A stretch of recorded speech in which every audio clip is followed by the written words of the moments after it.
morning, everyone. Thank you so much for joining us for the East GLH STP Open Day 2026.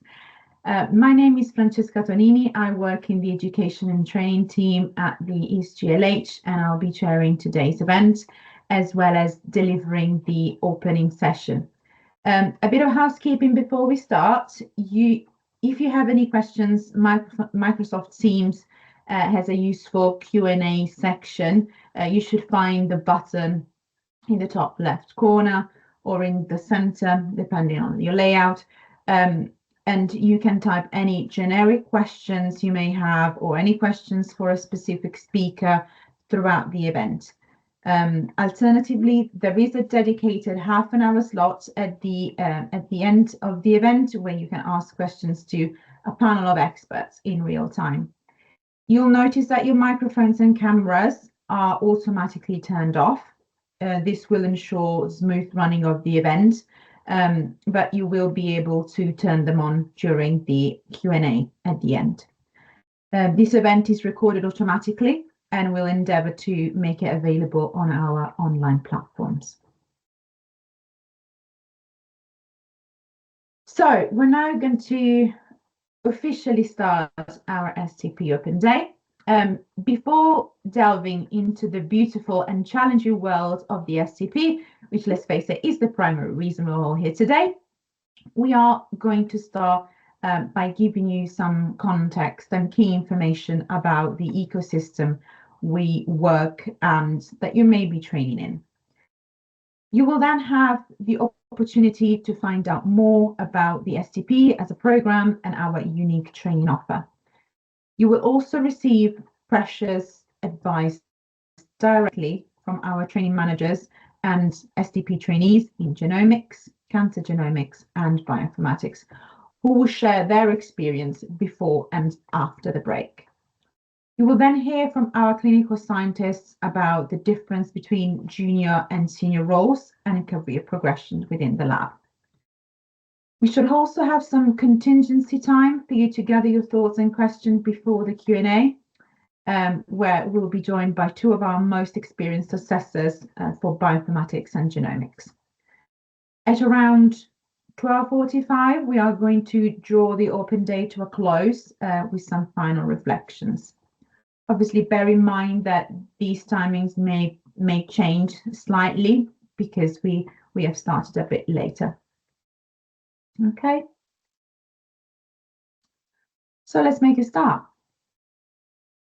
As I said, my name is Francesca. I didn't actually specialize in genomics at university, but I feel that like the last 10 years have made up for that, as I have covered most roles in the lab, eventually registering as a clinical scientist, going into education and training, and representing our workforce with national organizations. Although I didn't personally do the STP, I have years of experience working with the National School of Healthcare Science and its trainees, managing the program, developing resources for it, and I'm involved in recruitment, supervision, and the final year assessment. In this first talk, I'm going to give you an overview of genomics in the NHS, our specialist workforce, the East GLH, and our education and training offer. Seeing as some of you may be new to genomics and the NHS, we thought it would be useful to start by giving you some context to who we are, where we are, and what we do. So let's start from the very beginning. Both genes and the genome are made of DNA, and they contain an individual's genetic information.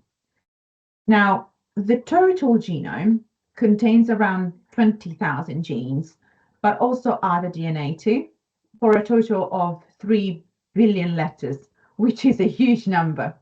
And in fact, there are 3 million differences in our DNA, but it's not all bad.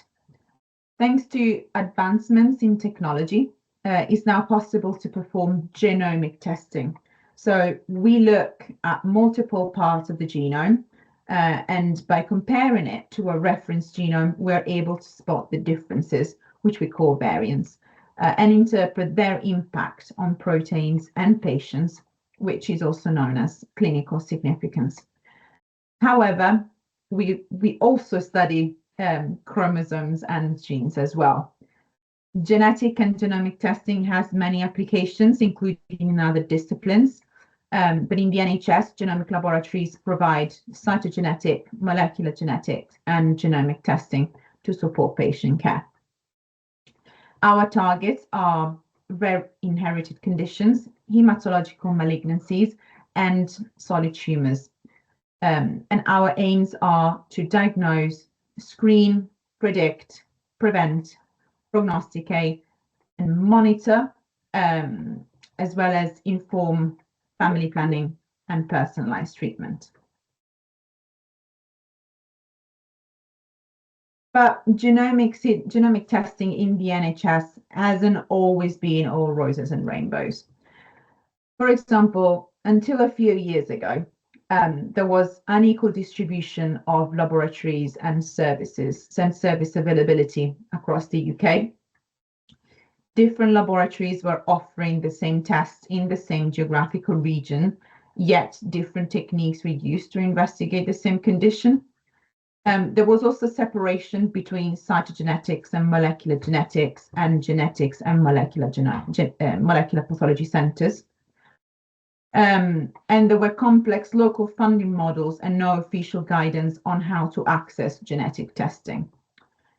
This led to inequity of standardization and access to testing, uneven distribution of expertise, and poor coordination between organizations, as well as duplications and delays in testing. So following large research projects such as the 100,000 Genomes Project and an increased appreciation of the power of genomics by the government, the Genomic Medicine Service was launched in 2018 in order to ensure consistent and equitable care for the country's population, common national standards, specifications and protocols, give all patients the opportunity to participate in research, and create a national genomic knowledge base to inform academic and industry research and development, including clinical trial recruitment, consequently reducing the diagnostic odyssey for patients and improving cancer profiling. Although this may change soon, from an infrastructure perspective, the Genomic Medicine Service is currently delivered by 3 entities, 7 genomic laboratory hubs, which are a collective of clinical genomic laboratories providing testing for a specific region, and you can see them in the map, 7 Genomic Medicine Service alliances mapped to the same geographies, and the clinical genetics services. So, how did the GLHs come about? The service was reconfigured by consolidating testing within 7 geographies, distributing core and specialist tests within each region, and creating specialist centers. And bear in mind, we're just talking about England here. And the aim of the GLHs is to deliver the National Genomic Test Directory, develop an expert workforce, ensure equitable access to genomic testing, personalized treatment and clinical trials, and make the UK a global leader in genomics. Together with the GLHs, the Genomic Medicine Service introduced the national test directories for rare disease and cancer, outlining the list of genomic tests that are commissioned by NHS England for each clinical indication and eligibility criteria. This supported the development of specialist centres, set out national standards of testing strategies, ensured equity of access to high quality genomic testing in England, and made the NHS the first public health service to have introduced whole genome sequencing and pharmacogenomics as part of routine care. That's something definitely to be proud of. In the last 10 years, our discipline has been the focus of an increasing number of national documents, including the latest 10-year health plan. But don't worry, I'm not here to give you a lecture about this. But if you're here today, you should at least be aware of the genomics strategy, which was only published in December 2023. This is a 5-year strategy aimed at integrating genomic medicine into standard of care, mainly by tackling innovation, equity, data and digital, and research and development. I just wanted to end this section with a brief illustration of the different key players, showing where the genomic medicine service sits in the wider ecosystem. It can be pretty confusing to navigate, but all you need to know is that the genomic medicine service is managed by NHS England, which is currently merging with the Department of Health, and collaborates internally with Genomics England for research and the Genomics Education Programme on education, and externally with patient representatives, universities, and industry. I would now like to shift the focus to our amazing staff and colleagues. We work for the NHS, which is the largest employer in Europe, with around 1.5 million staff. However, our specialist workforce is not that large, as there are only around 2,000 people registered with our professional bodies. But what do we mean by specialist workforce? Specialist genomic workforce is made up of technical and scientific healthcare scientists working in the lab, as well as genetic counselors and specialized doctors. As we've seen before, we collaborate with clinical genetics, but we are separate entities. You can find more information about our different workforce groups and training programs, as well as various days in the life of videos on our career page, which you can access on our website or by scanning the QR code on the screen. You can also gain some virtual work experience as a healthcare science on the NHS website. But let's not forget about our numerous support teams, which are indispensable for running the service. This chart shows the main healthcare science roles within the laboratories and the different progression routes in line with national frameworks, such as Modernising Scientific Careers and Agenda for Change. The STP in the GLH prepares you to register as a clinical scientist with the HCPC. The clinical scientist is the main workforce group in our scientific programs, namely bioinformatics, rare disease, and cancer. Whilst you hear more about the STP and the role of a clinical scientist at different levels later on, there are a few key concepts I'd like to introduce you to.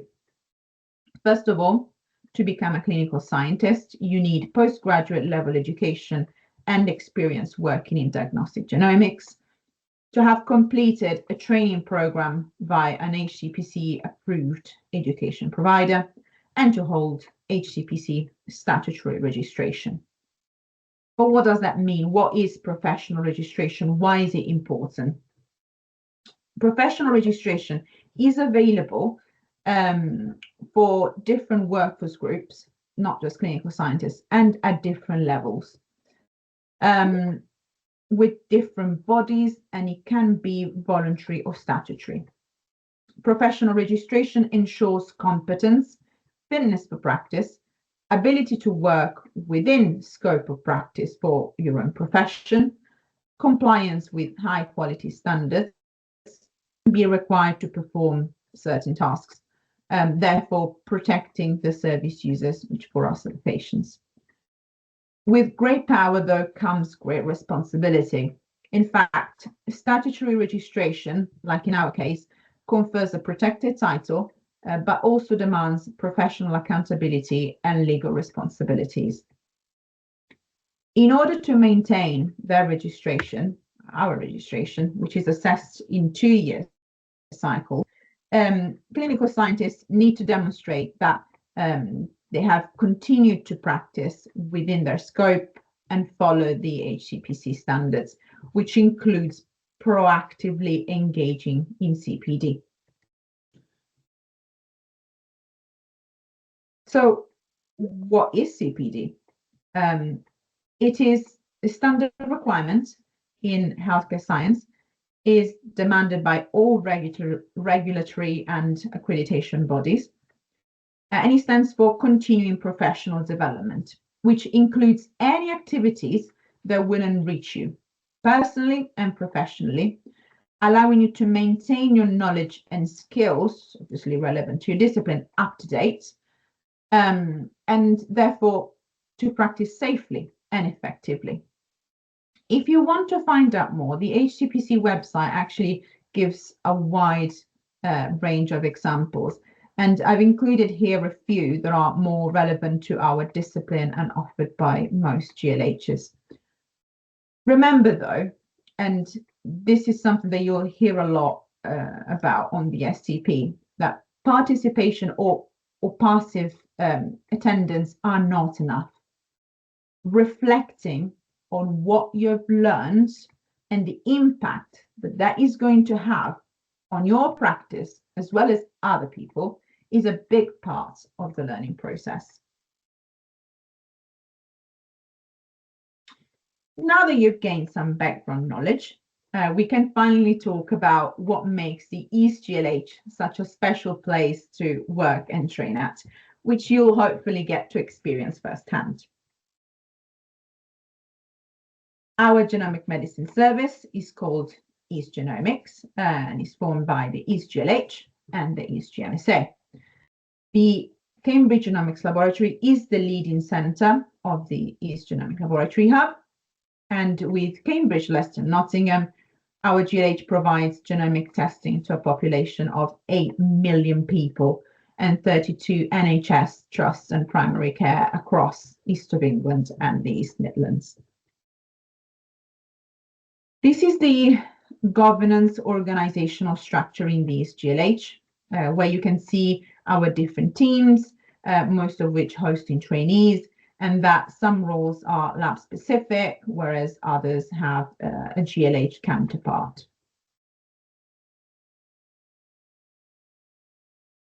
When applying for the STP, like with any job, remember that you are also going to choose what city is going to become your home for the next 3 years. So location is an important factor to ponder. We are very lucky in our GLH as we have CUH in Cambridge. CUH is one of the best known trusts in the country. Cambridge hosts one of the best universities in the world, whose unique colleges and traditions make it a popular tourist destination. NUH in Nottingham. NUH is one of the UK's largest acute teaching trusts, and Nottingham is obviously mostly famous due to the legend of Robin Hood, but it is also home to many beautiful attractions and famous people. UHL in Leicester. UHL is internationally renowned for its research programs, with Leicester being a major hub for space industry. And I'm sure you all heard about the discovery of King Richard III and its rich food scene. So whilst our geography is very diverse, there is something for every taste. Our labs are based in beautiful and vibrant cities, and they all have a very active student life. What you may not know yet is that our GLH has a reputation for being a leading training centre in the UK. And that's partly because we use a variety of national, regional, and local measures to support all our employees.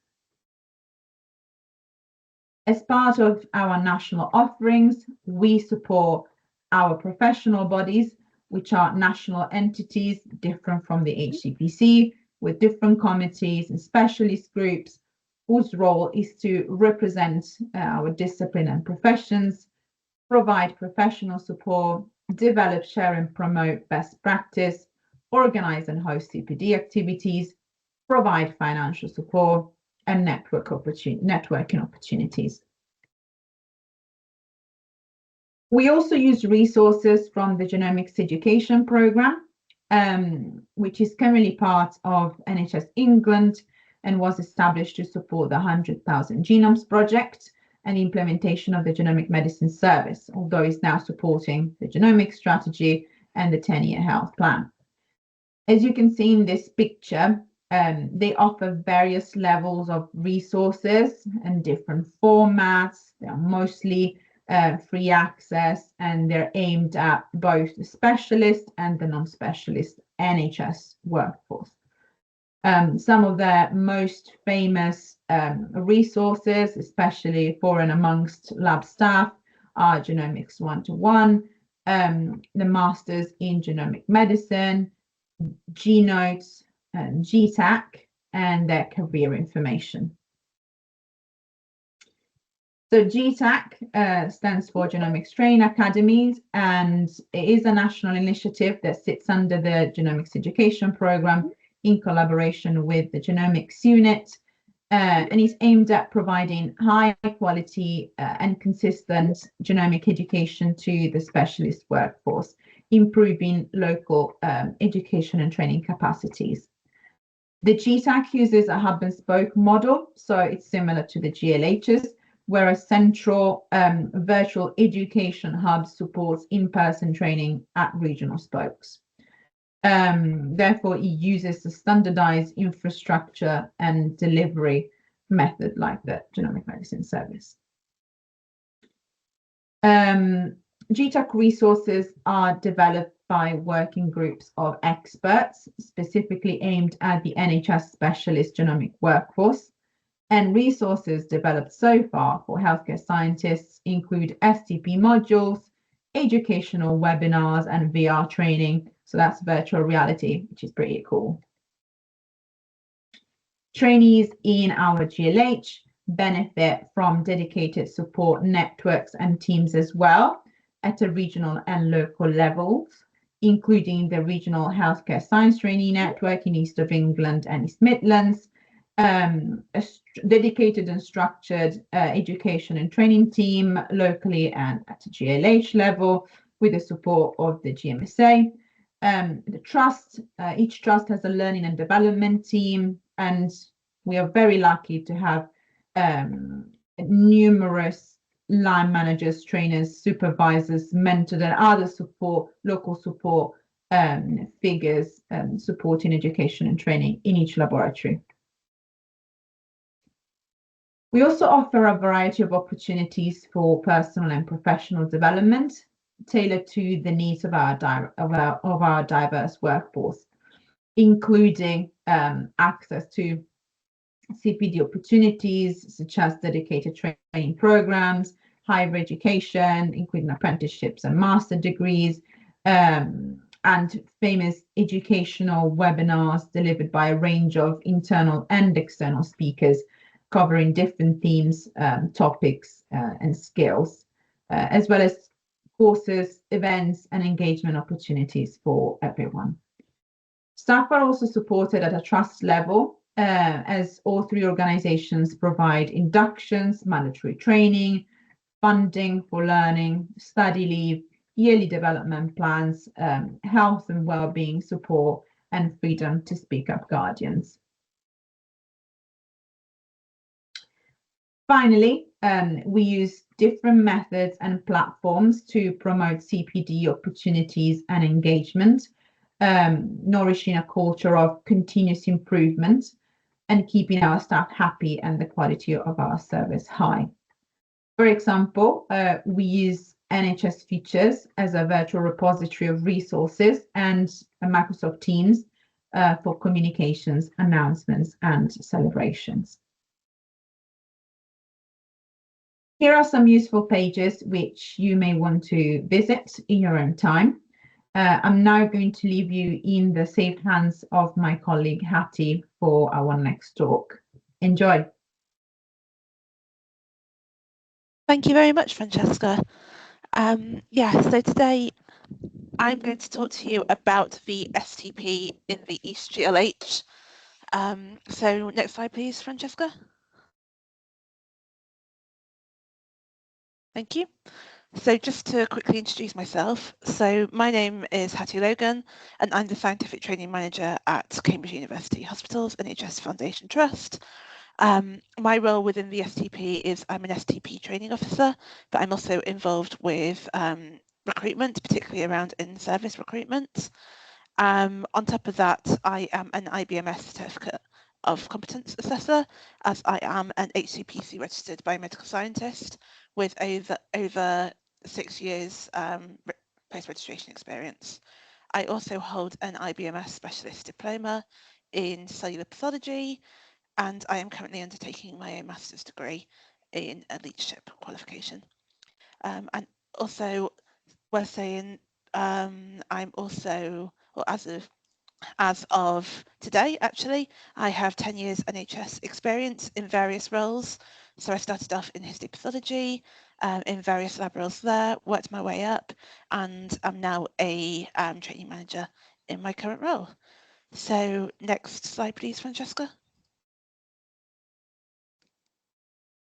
So today I'm going to give you a quick overview of the STP programme as a whole, and then we're going to go a bit deeper into the STP at the East GLH and what we offer you, and how we can help you to succeed in your programme. And then I'm also going to go through the STP recruitment process and give a few tips to succeed as well. So let's start straight away. Next slide, please, Francesca. So firstly, I'm just going to give you an overview of the STP programme. So next slide, please, Francesca. Okay, so the overall aim of the STP is to provide clinical scientist trainees with a strong science-based, patient-centred clinical training in your chosen specialism. So it's integrating patients' management and experience together with the science behind your chosen specialism, and we'll get into the science side with other talks later today. Okay, next slide, please, Francesca. So the STP is itself a 3-year programme made up of 3 components, and all 3 components must be passed to complete the programme. So firstly, you've got the academic component, which is the MSc in Clinical Science, which is delivered by the accredited higher education institute associated with the different specialisms. Then we also have the work-based learning, which is completed within your employer, and that is a completion of an e-portfolio on this platform called OneFile, and I'll get into that more in a second. And then the final component is your final year assessment. So this is taken in July of your final year, and that integrates all of your learning throughout the STP into one big assessment. And you have to pass all 3 components of this to be eligible for the end goals, I guess. So the end result is HCPC registration as a clinical scientist and an MSc in clinical science as well. And ultimately, that's the aim of the STP, is to become an HCPC registered clinical scientist who is able to contribute towards a patient-focused service, basically. Okay, so next slide, please, Francesca. So I'm also going to touch on the importance of the protected title of clinical scientist, because this is something that can't be overlooked and we would expect everyone to be aware of. So as I said, the clinical scientist is a protected title, and if you want to call yourself a clinical scientist, you have to be registered with the Health and Care Professions Council. So this title demonstrates your fitness to practice and contributes towards a high quality service. It also gives confidence to our service users that you have met all the standards required of clinical scientists, and that you have met all the training and competency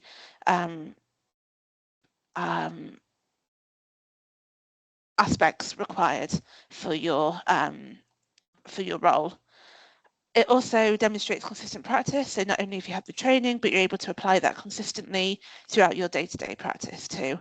It also gives professional and legal accountability, so if anything were to happen, you have that legal and professional standards to hold you accountable to your practice. And there is also, you can get onto the register through programs such as the STP, but if something were to happen and for whatever reason you were deemed not fit to practice, there is also a process for being taken off the register as well. So just because you get on the register doesn't mean that you're necessarily going to maintain staying on the register, just to make you aware of that. And clinical scientist is also required for career progression too. So in certain roles, you have to be registered with the HCPC to be able to progress in your career and get to more senior roles as well. The renewal process, as Francesca mentioned, is every 2 years. So every 2 years, you will need to go through this process. You will need to show evidence of your continued professional development to be able to re-register. You will need to pay a fee as well to be able to register with that, and every 2 years 2.5% of registrants are in each profession are audited as well, so that you need to provide evidence of your CPD throughout the 2 years and demonstrate your fitness to practice. So this is really important part of the programme and the overall aim of the programme too. Okay, next slide please, Francesca. So if we move back to the STP, and I'm going to focus on the work-based training in this talk as well. So there are 12 modules that trainees will need to undertake throughout the STP. So there are 4 rotation modules, which are taken in your first year, and these are dependent on your specialism. So some specialisms will have slightly different rotation modules to others, and that's based on what our curriculum editors and curriculum setters, I guess, believe are most relevant to your specialism, and these can all be found on the curriculum library for the STP. So if you're not aware of that or haven't seen that yet, please please familiarise yourself with the curriculum library because it is very important. On top of that, there's also 4 specialist modules. So these are taken throughout years 2 to 3 of the programme. And again, these are specialist and dependent and outlined on the curriculum library for your specialism. So please refer to that. And they are, each programme will have slightly different specialist modules as well. So whereas the rotation modules, there may be trainees from different specialisms taking the same one because it's relevant to all. The specialist modules are much more specific to your specialism. So it's really important to familiarise yourself with that as soon as possible, I would say. Then on top of that, there's 4 core modules throughout the programme as well. So these are taken throughout years 1 to 3. So firstly, we have professional foundations. So these focus on the other skills required for HCPC registration, things like reflecting on situations and like a bit of outreach as well. Give an example of a time where you've contributed towards service improvement, things like that. That's all covered there. The other thing in the STP is you will undertake a research project. So the next 2 modules are focused on that. So we've firstly got research skills, which involves a project proposal and a literature review. And the STP project is the final upload of your final project,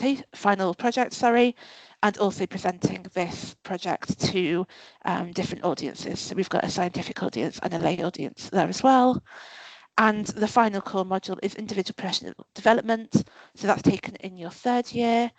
And that is an opportunity for you to expand your professional knowledge beyond the STP modules. So you can choose to fulfill this however you like. as long as it meets the criteria outlined by the national school as well. But like, let's say, for example, if you're a genetics trainee and you haven't had the opportunity to go to fetal medicine, for example, in your specialist modules, then the individual professional development module is an opportunity to do that. Or if you want to go to, if you're interested in ethics or something, then the individual professional development module is also an opportunity to do that. So there's plenty of opportunities there, and your training officers will be able to help you to develop a plan for the individual professional development module when the time comes as well. Okay, next slide, please, Francesca. Okay. I just wanted to quickly touch on assessment methods as well for each module, because these sometimes get overlooked, even though these are basically your main focus over the 3 years of your work-based learning. So there's 3 different types of assessment methods. So the first one that we have are training activities, and these demonstrate either the understanding or the skills required to practice, depending on the specifications of the training activity. So these are completed through training cases, sometimes like real cases, as it were, service cases, also written work with reflection, as Francesca mentioned earlier, or presentations as well. So there's a whole host of ways that training activities can be fulfilled. We also have case-based discussions, and these are critical reflections of a case, and to demonstrate your problem-solving skills, decision-making processes, and your application of the knowledge learned in your training activity to a specific case.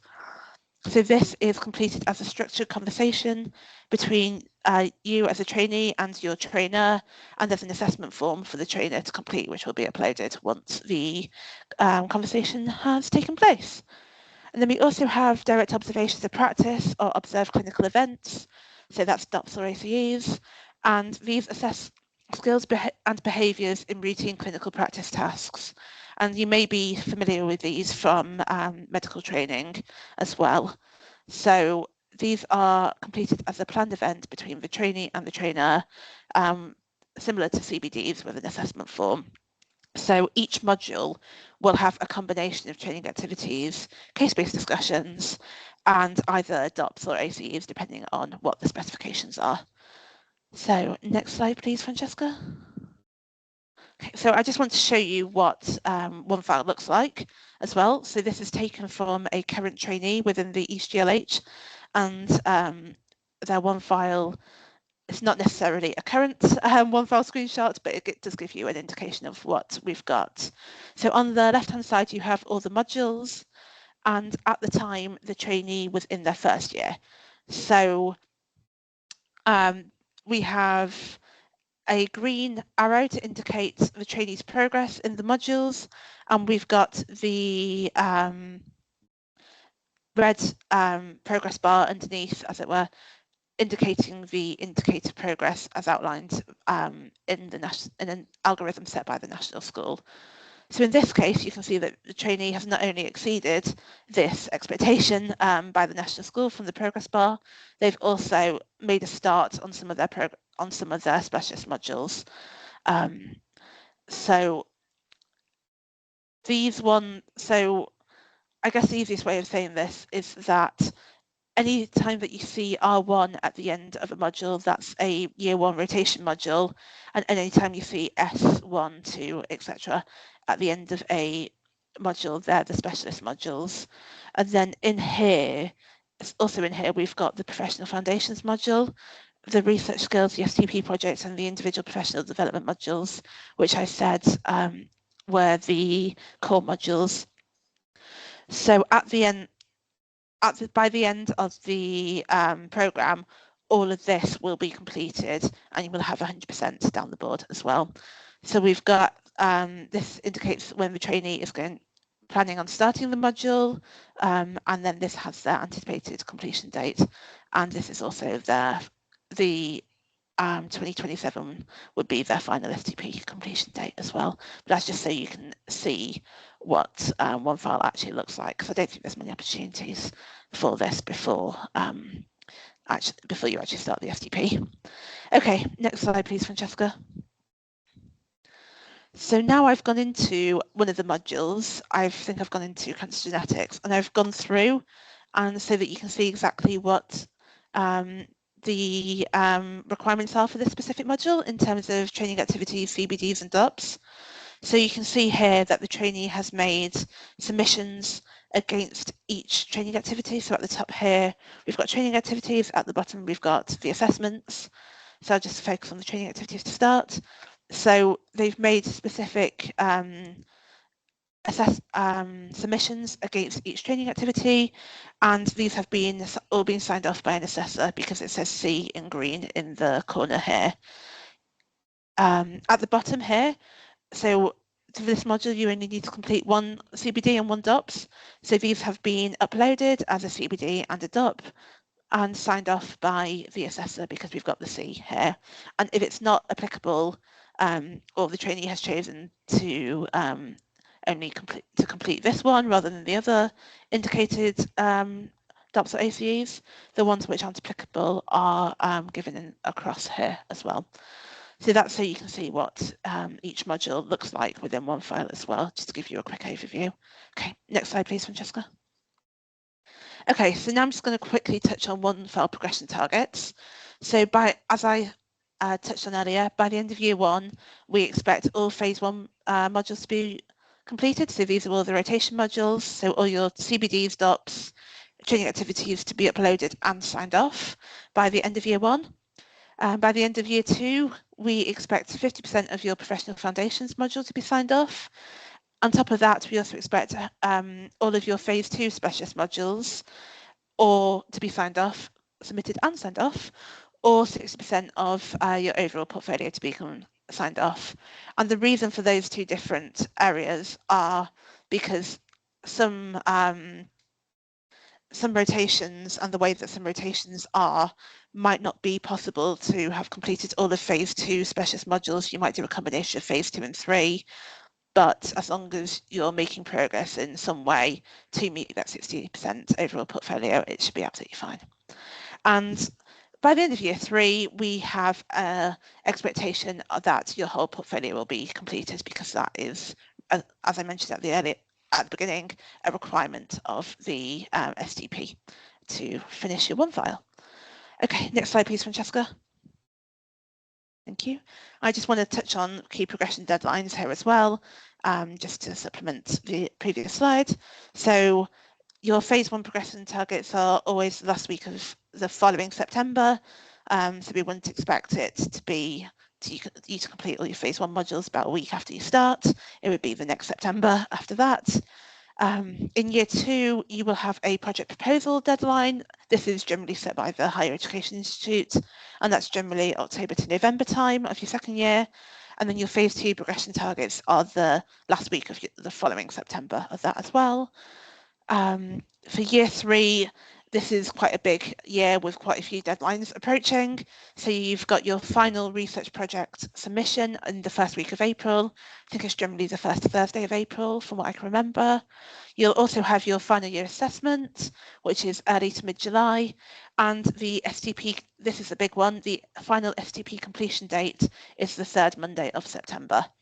And this is the point where everything should be uploaded, signed off, and your one file should be 100%. Okay, next slide, please, Francesca. Okay. And just to follow on from this, I just want to touch on the extenuating circumstances policy, because there may be a reason why you can't meet those progression deadlines. So this extenuating circumstances policy is used for any trainee to apply to request a change to your programme if exceptional circumstances arise, and there are a host of reasons why that can be counted as exceptional circumstances. I won't go into them. I would encourage you to have a look at the policy yourself. But changes that can be applied for include an extension of time to complete your training. This can only be submitted in your 3rd year, is worth saying, but you can, if you know that this is something that you might need to think about due to events throughout your 1st and 2nd year, then we can certainly start to put together the paperwork needed. You can also apply for a career break, you can apply to defer your training, and you can also apply to step off the training programme as well. So if you need it, for whatever reason, you should apply for extenuating circumstances by completing an associated form and providing appropriate evidence.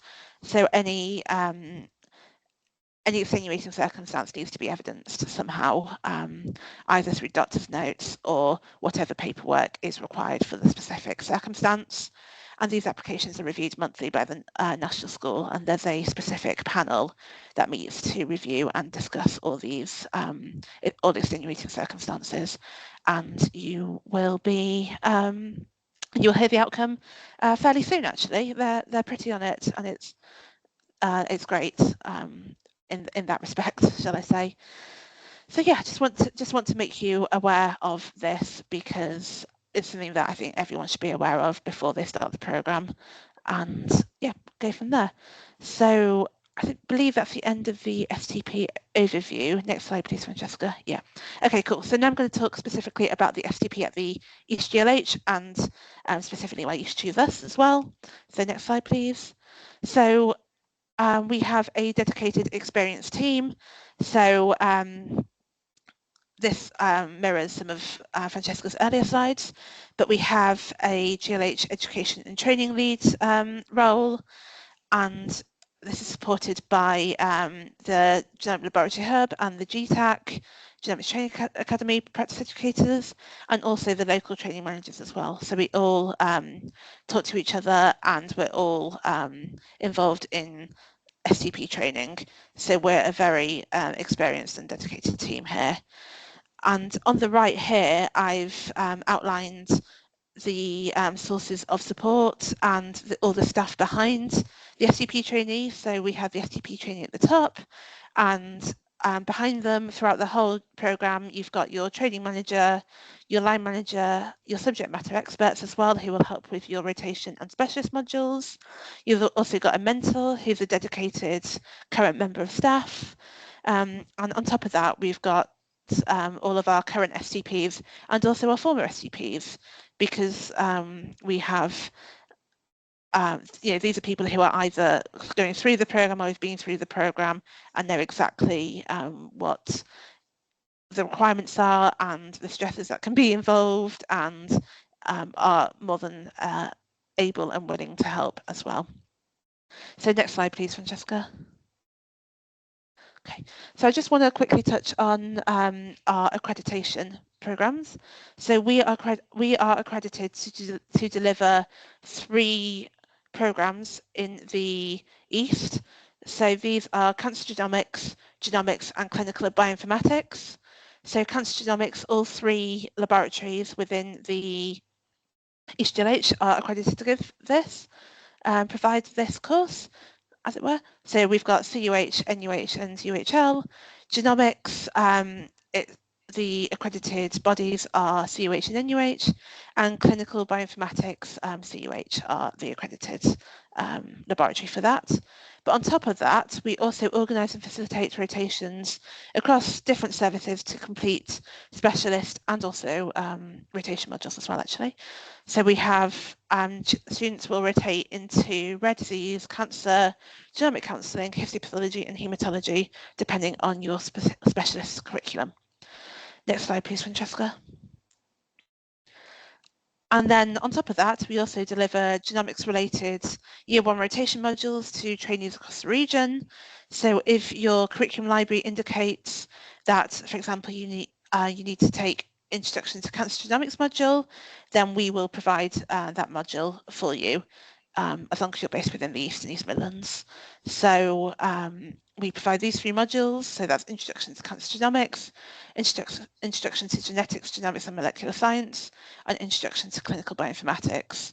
So if you find yourself applying for another specialism where genetics is complementary to your chosen specialism, then you may well find yourself with completing one of these modules to enhance your training, and that would be with us. And we have received very positive feedback for our recent delivery of these modules as well, which is always great to hear. Next slide, please, Francesca. Okay, so now I'm just going to talk on what makes us unique as a GLH to deliver the STP. So firstly, I'm just going to go around starting in with the lighter red, I guess. So we have a blended learning approach with on-site and remote learning. We try and encourage on-site as much as possible, but we recognise that working patterns are shifting a little bit, so we do facilitate on remote learning as well. This is all enhanced with virtual reality and different training methods as well. Our trainees have access to the East of England and East Midlands Healthcare Science Trainee Network, and this isn't just limited to STPs, this is also limited to other trainee clinical scientists and other trainee healthcare scientists as well. So you will get opportunity to network and learn from all different healthcare scientist trainees, both in genomics and wide and further afield as well, which is brilliant. It's such a good opportunity there. On top of that, we have 25 current STPs across the East GLH, so 17 currently at CUH, 5 at Nottingham and 2 at Leicester, but I haven't even included those who recently graduated. So last year we had, I'm going to be corrected if I'm wrong here, but at least 12 STPs who graduated from within the East GLH. So there's a whole host of resources there, and you'll join a network of trainees who all have their own experience and incredibly experienced and excellent at what they do as well. Okay. On top of that, you'll also have access to the East GLH CPD series and learning directories, so the individual resources that Francesca was mentioning earlier, you will have access to all of that, and you can use that to enhance your learning as you choose, really. On top of that, you also have access to unique genomics resources and experts. So we have a whole host of experienced staff here at all different levels who are very, very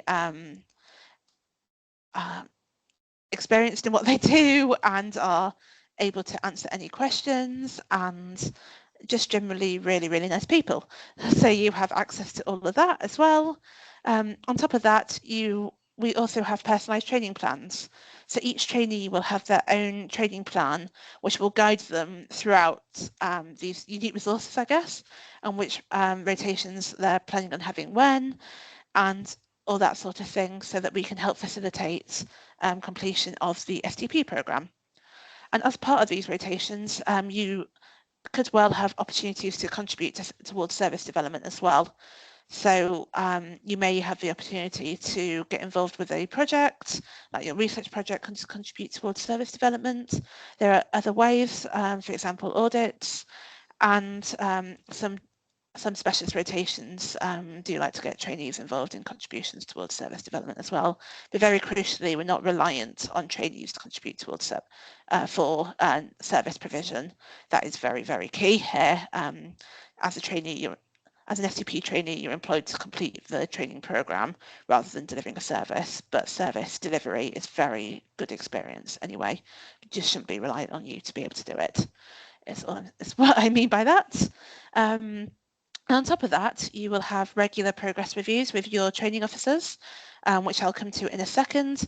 But generally speaking, we try and make these at least bi-monthly, if not monthly, so that you have this dedicated support here, and we're able to discuss not only your progress, but any challenges that you feel you are facing, and try to address this as soon as possible, so it doesn't have too much of an ongoing impact on your training. And I guess all of these approaches together mean that in the East GLH we have a very high trainee retention rate after STP completion. So last year we retained more than 8 trainees. I think it's actually close to 10 trainees after STP, after they'd finished the STP, which is brilliant and just shows how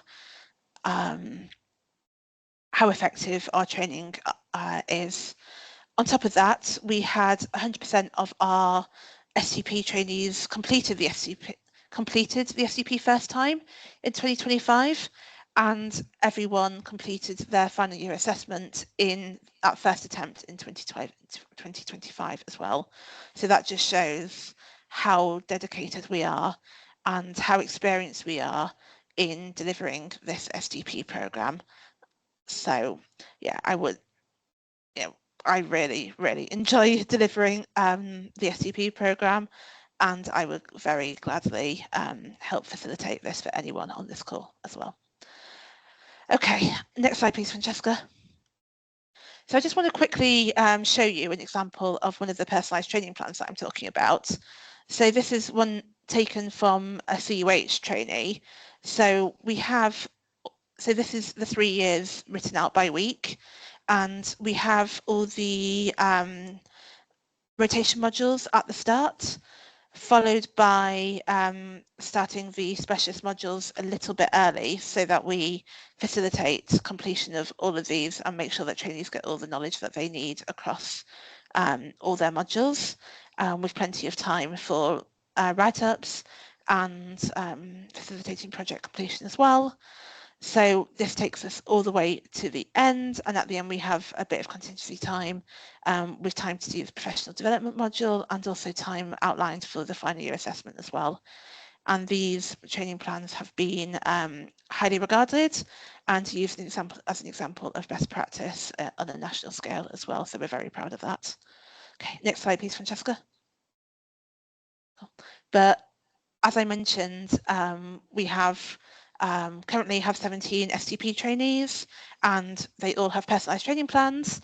So how on earth do we keep track of where everyone is and what everyone needs to do and all that sort of thing? So we have this rotation tracking spreadsheet, again at CUH, where I outline exactly which trainees are rotating in which team where. So at the top we have all the different teams and all the different stages of the program, I guess you could say, and along the left-hand side we have all the weeks of the program in line with the training plans, and here I just outline exactly who's going to be what where, and this also helps the subject matter experts to plan their service and help determine logistics and everything like that, and ensure that each trainee has a high quality experience for each of their modules as well, which is something that we're really keen to facilitate. Okay, next slide please, Francesca. Oh yeah, so we have many sources of support too. So for each trainee, there are so many different people that you can rely on and get in touch with as well and contact if you need any sort of support. So in the first instance, we've got your training manager and your line manager, also your mentor, but on top of that, you'll also have your project supervisor and an academic supervisor. On top of that, we've also got current STPs or former STPs, other trainee healthcare scientists, because we do facilitate other registration programs throughout both biomedical and clinical scientists. You'll also have the East of England Healthcare Scientists Training Network too, and journal clubs across the region as well. And then more on the national scale, you'll have the National School of Healthcare Sciences, the University of Manchester, or the Higher Education Institute responsible for your academic component. And then you'll also have the Trust Occupational Health and Trust Freedom to Speak Up Guardian, and also all sources of support like that. So yeah, that is a outline of why you should join us at the East GLH. So if we move on to the next slide, please, Francesca. I'll just outline quickly the STP recruitment process and give a few tips to succeed as well. So next slide, please. So this is an outline of the posts that we've requested for 2026, and I'm sure this is what you've sort of been waiting for as well.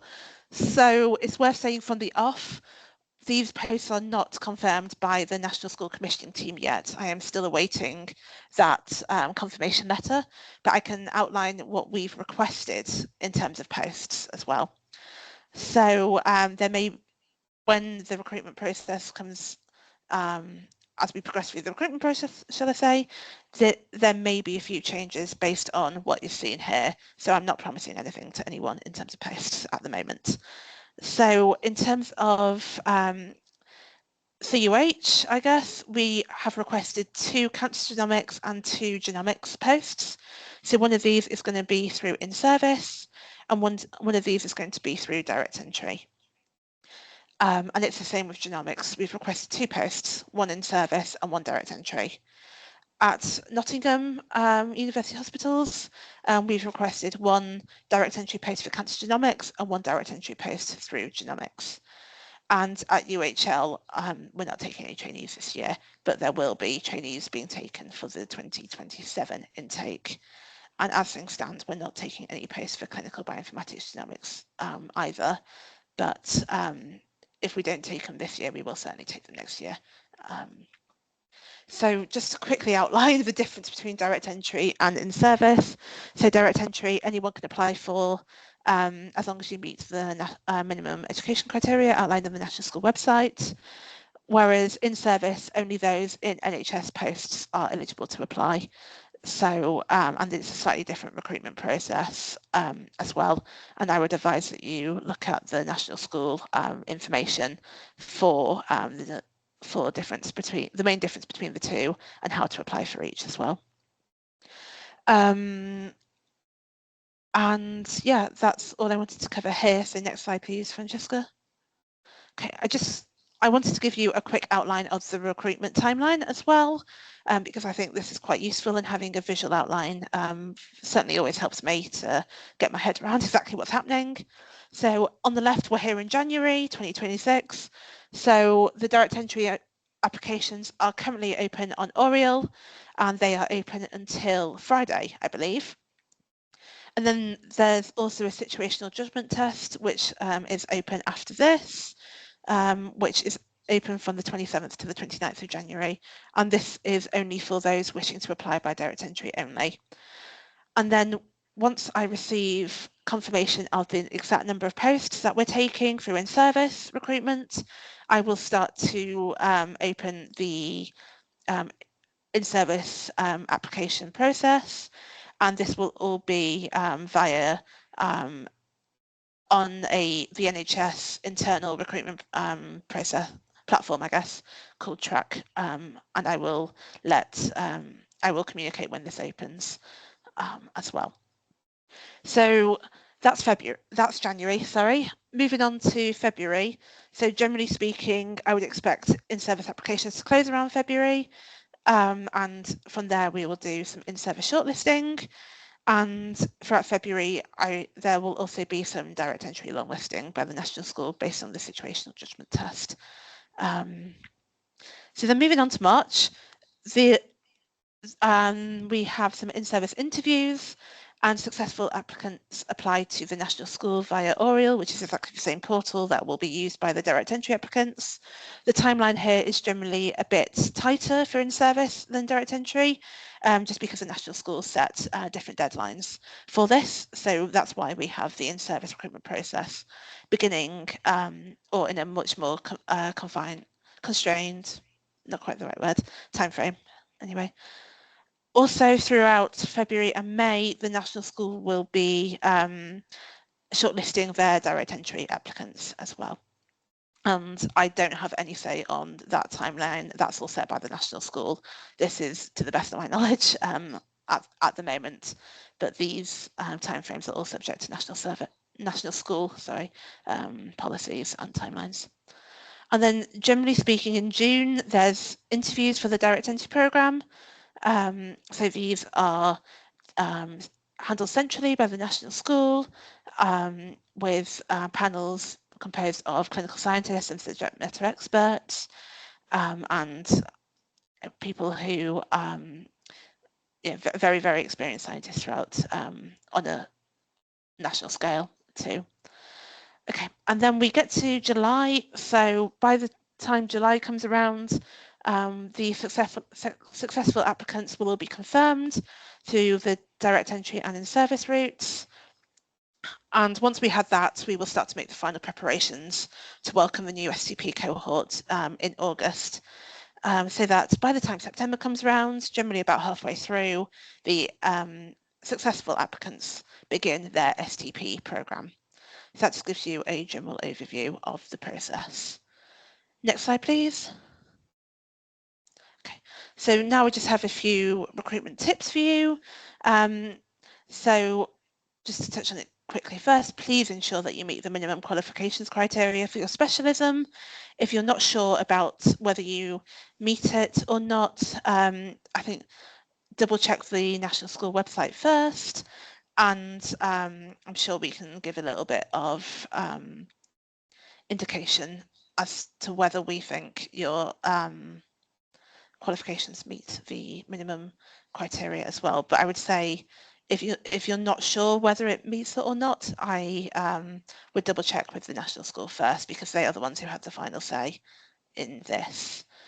The other thing I want to say is please don't use AI in your application.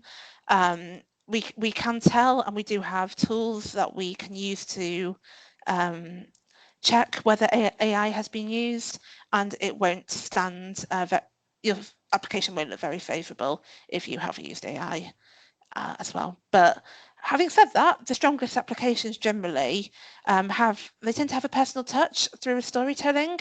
So it could be an experience that's happened to a family member or something that's made you interested in your specialism, or something that's happened to you throughout your maybe school days or university life or something, or even professional life as well, and professional experiences that have made you really want to undertake the STP in your chosen specialism.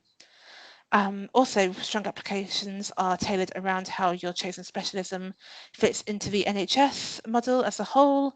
That understanding is really important. You also need to be very clear about why you would like to be a clinical scientist, and that's where the personal touch through storytelling also comes in. The strongest applications also demonstrate the values, behaviours, and or I don't want to say soft skills, but like things like communication, organisation, timekeeping, all things like these are all essential to become to be successful in your programme, and also in the clinical scientist job at the end of it as well. I would also say it's important to show a strong understanding of the role of both the trainee and a fully fledged, as it were, clinical scientist, and the implications of this role for patients as well, and patient care, because ultimately that's what the role is focused on at the end of it. And I would also demonstrate a strong understanding of the underpinning science as well.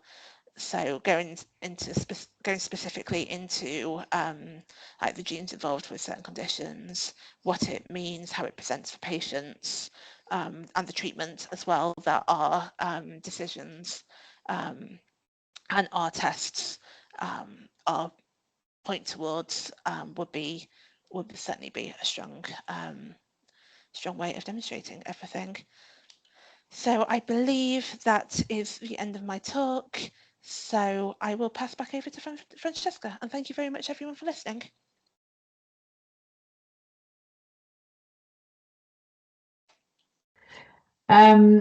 It gives me great pleasure to introduce you to the real stars of the day. We've got Rakshana, our Year 1 STP trainees in Genomics at CUH, Cynthia, Year 2 Cancer trainee at NUH, and Emma, former Bioinformatics STP at CUH. Ladies, I hope you're all with us. The floor is yours.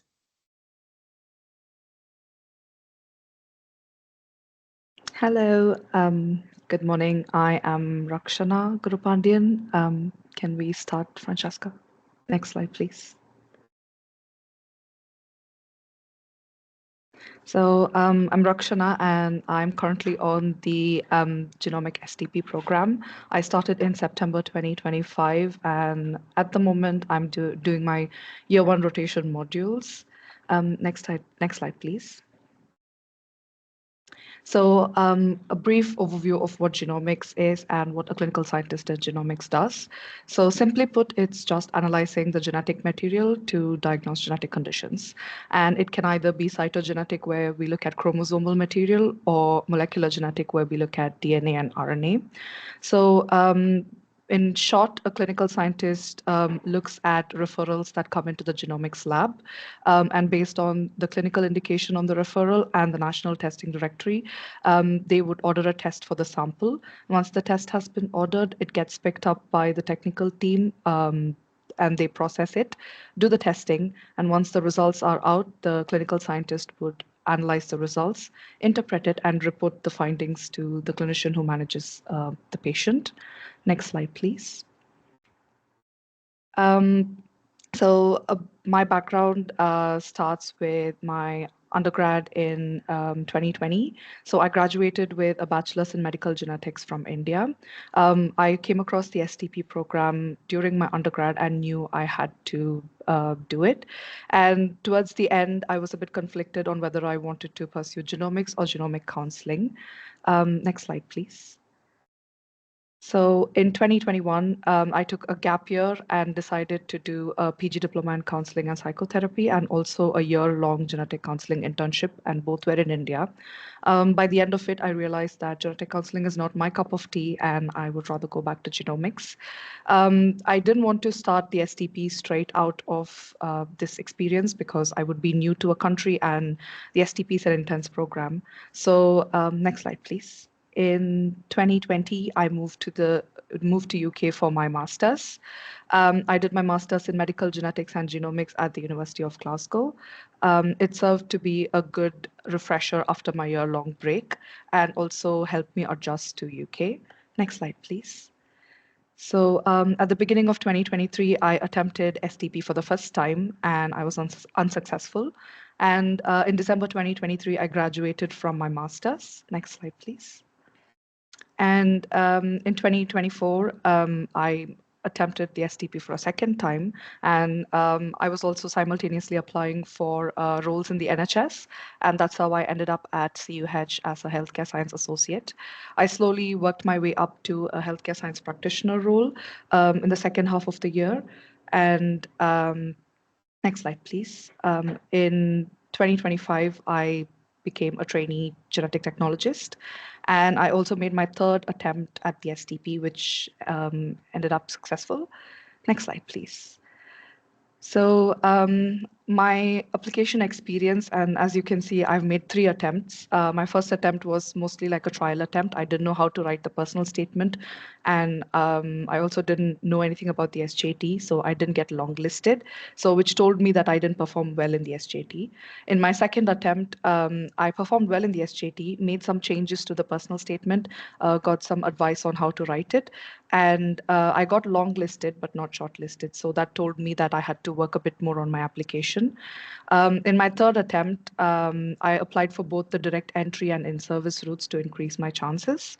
By then, I had been in the NHS for a while, and I also had the opportunity to talk to current STPs and the education and training team at CUH. So they gave me a lot of valuable advice, and that helped me rewrite my application in a way that was more suitable. So I was successful in the in-service route, and I got the offer early in the year. So because CUH was one of my top choices, I accepted the in-service route, but I stayed in the direct entry to see how I had done in terms of the application. And thankfully, I got shortlisted and ranked 13, but I withdrew my offer before the interview because I already accepted one here. And my transition was pretty smooth because I was already a staff at CUH. And the only major change that I had to make was to switch from my graduate visa to a skilled worker visa before the STP started. And I also had to submit an ENIC statement for any degree that I obtained outside the UK.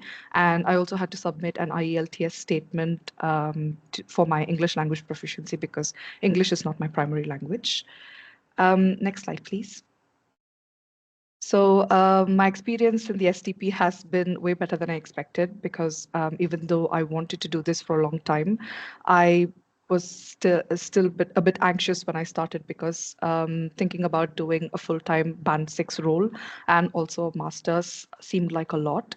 And I built it up a lot in my head. But when I started, I was pleasantly surprised because everything was already planned for me. My training officer did an amazing job mapping out my entire STP program for me. And there were all these resources and contacts available, which really eased my transition into this. So the majority of my year 1 teaching blocks were combined into a 3-week thing. And when I started the STP, I started directly at the university.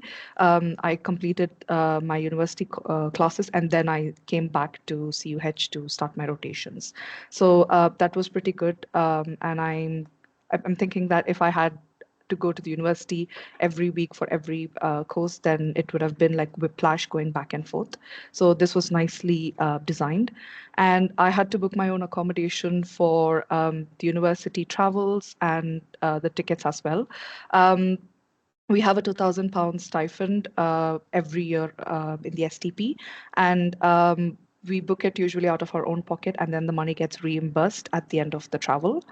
Um, my biggest worry was I would have to work full time, and then I would have to write my training activities, my reflections, and my university assignments at the end of the day or during the weekends. And while I was happy to do that, because this is something I've always wanted to do, I was still worried about not having enough time. But it was nice to see that I had plenty of time to work on my training activities, and I get a study day per week to work on my university courses. And I also get the days that I go to the university courses as study days. I've had time to write my reflections and training activities as I'm on the rotation, and also I get contingency weeks to work on them. So honestly, I would say that I've had a pretty good work-life balance after starting the STP, which was unexpected. I also have regular check-in meetings with my training officer, my line manager, and it's been an incredible experience because it helps me reflect on what I've done so far, and it helps me set goals that are achievable and realistic for the upcoming weeks. It sort of helps eases my anxiety. I also have two mentors who are year two STPs, and they've been amazing in providing me advice, or whenever I have silly questions, I feel more comfortable asking a peer rather than disturbing my training officer or my line manager. And I also sometimes vent about my fears or frustrations, and they always know what to say because they're also on the program. And personally, so far, I've felt like the year one has helped me learn and revise my basics a bit more. And although I've been a staff at this lab, the technical side is completely different from the scientific side, and I still had to ease into and understand how this side of the lab works. It's also helped me navigate one file, and the modules have been designed in a very nice way that the university teaching supplements what you do on the rotation. So for instance, if I have an intro to genomics course in the uni, I directly come into an intro to a genomics rotation. So whatever I'm learning is being solidified by practicing it in the lab. And I really like that because I'm someone who learns by doing. My biggest challenge so far has been managing my own work. In my previous roles, my routine and my days have been very stringent and very repetitive. So it was basically like me being on autopilot mode. So starting the STP and having to plan my day was in theory easy to do, but then when I was actually doing it, I found it a bit difficult. And whenever I set goals for my day, um, and I didn't meet them, I used to get anxiety, and I used to procrastinate some of my work, thinking I need to do a really good job. And those were a bit difficult to navigate, but I had a lot of support from my training officer, my line manager, and even my mentors, and that's been incredible so far. Next slide, please. So I have some tips for application. So as an international applicant, I would say get your ENIC statements ready. Sometimes it can take a long time before you get them. The ENIC statement submission also has a deadline. I think it's before the SJTs. My second advice is read the person specification, job description, and the NHS constitution, and use them to write your supporting statements. I know this sounds like, okay, so what do you mean by use them to write the supporting statement, because that's the advice I got. So from my different attempts, I realized that using them to just simply list all the skills, saying I've done this, I've had this experience, does not help. You would have to follow like a reflective style of writing where you talk about your skills, how you've applied the skill in a particular scenario to do something, and what the outcome of it was. And if possible, try to tie it to one of the job descriptions for a clinical scientist and say how you would use the skill there. So it not only shows them that you have that particular skill, but also you know how to wield it in every situation that's relevant. And I would advise on avoiding listing every course, every job experience, or every lab skill that you possess, because that's something I was doing in 2 of my attempts. Not everything is relevant to what they're asking, so be very intentional about what you put in your personal statement. You should know by now that you have a very limited word count, so I would advise to use them in a wise way. I would also say it's important to gain a strong understanding of what a clinical scientist in your specialism does, and also where your specialism fits in the entire the patient care system. And if you have that understanding, it'll show through your supporting statement when you write it. You can gain that understanding from interviewing a clinical scientist in your specialism through YouTube videos and blog posts.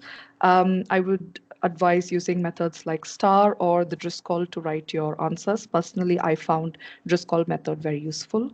And I would also say try to use maybe one example to demonstrate more than one skill.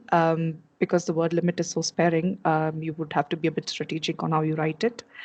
And I would definitely advise on getting feedback on your applications from friends and family.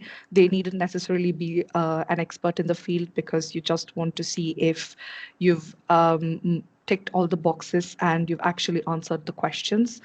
Sometimes when you're focusing on mentioning your skills and your experience and your understanding, you might have not actually answered the question. So feedback will help with that. I've also attached some resources that I found helpful, like the STP perspectives, or videos on YouTube by Cynthia, and also the Instagram page by Anushya. I came across these pages closer to my third attempt, and I found them extremely useful.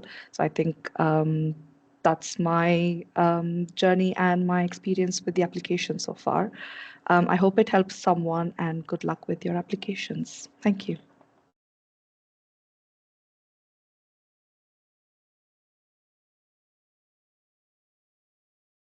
Hello, everyone. I hope you can hear me. My name is Cynthia. I'm a second-year trainee in cancer genomics, and this is my background. So I hold a bachelor's degree in biochemistry and also a master's degree in biomedical science. So I graduated in 2018, and between 2018 and 2022, I had some work experience. So I worked in a pharmaceutical company. I was into quality control and regulatory affairs. And after that, I did a little bit of medical representation for about 2 years. And after that, I just felt this wasn't for me. And I decided to do a master's degree to kind of try to find a different path for myself. So that led me to relocating to the UK in 2020, on the last day of 2022. Then I started my master's in biomedical science, January 2023. And after my master's, while doing my master's, I worked part-time as a healthcare assistant. And after my master's, I started working full-time as a healthcare assistant. And it was also that year that I applied for the STP. So I started the STP in September 2024, and I'm currently in my second year. Next slide, please. So this is my motivation for applying to the STP. So during my undergraduate, I was very interested in modules around molecular biology and genetics. And also during that time, I had a personal experience with cancer, and I actually lost my grandmother to it, and it sparked a deep desire in me. And I kept asking questions and trying to understand the disease better. So I sought a career where scientific expertise directly impact patient care, and that was the point where I was doing my master's and also deciding that I think I would like to work in a field that directly impact patient care. So I completed an MSc research project, and it was focused on cancer. And also while doing my master's, I ensured my specialist modules were also based on cancer as well. So then along the line, I heard about the STP and I chose cancer genomics to combine scientific interests with contribution to personalized medicine and patient care as well. Next slide. So this would be an overview of cancer genomics, just a quick overview. So before talking about cancer genomics, I just like to give a brief definition of what cancer is. So I guess most people already know that cancer is the uncontrolled growth of cells caused by changes in the DNA called mutation. So I have this image on the right side of this presentation slide where you have gene mutation. So we all know what the DNA is, I guess. So, and we have genes that carry information and tells the body what to produce per time. So now in a normal case, we're supposed to have a normal protein. But when something goes wrong, when we have mutated genes, then that's when you have an abnormal protein or no protein formed at all. And this tends to accumulate over time, and that is what results to cancer. Then in cancer genomics, what then is cancer genomics? So cancer genomics studies these genetic alterations that drive cancer, and it involved analyzing tumor DNA to identify mutation. So in cancer genomics, we have cytogenetics and also molecular diagnostic. So in cytogenetics, we look at the chromosomal abnormalities. So we use different techniques to try to identify where something has gone wrong with the chromosomes.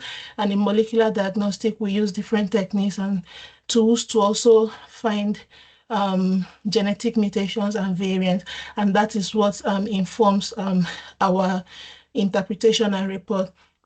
My colleague mentioned earlier that clinical scientists, they analyze, they interpret, and also then they report what we find after this analysis. So cancer genomics helps in diagnosis, which is confirming disease, giving precise diagnosis, and defining cancer subtype. A typical example would be in lung cancer. When a patient presents to the hospital and they are diagnosed with lung cancer, before going ahead for treatment, this sample is sent to cancer genomics, and that is where we help to define that subtype to basically understand what is driving a patient's cancer. And then it also helps in prognosis, and prognosis is basically trying to predict how that patient will do. We have what we call intermediate risk, adverse risk, and all that. So we are able to predict who will do well and who will not do well. And that also helps to inform the type of treatment that patient will get. And then another very important part of cancer genomics is that it guides targeted therapy and precision medicine.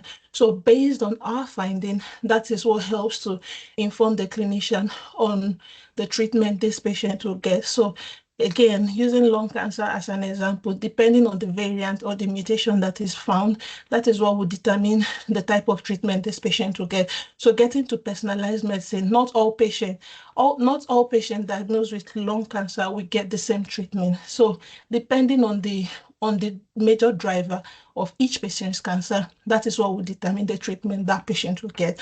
Then it also informs clinical trials. So based on our finding, it will also determine if a patient qualified for clinical trial or not. Then another important part of our role is monitoring. So after receiving treatment, for instance, patients that have undergone bone marrow transplantation or patients that have different type of hematological malignancies, we are able to monitor their progress, and that way we are able to know when they are going into remission or when they are having a relapse, and that is how we help to monitor what these patients are going through. Then I just have this here to just mention exactly what targeted therapy is. So it's just a type of cancer treatment designed to target or attack changes in cancer cells and that allow them to grow. So I just have this example in this pink image here, and that is for her too. So with that, when that is detected, then there are a particular targeted therapy called Herceptin, which is used for that treatment. Next slide, please.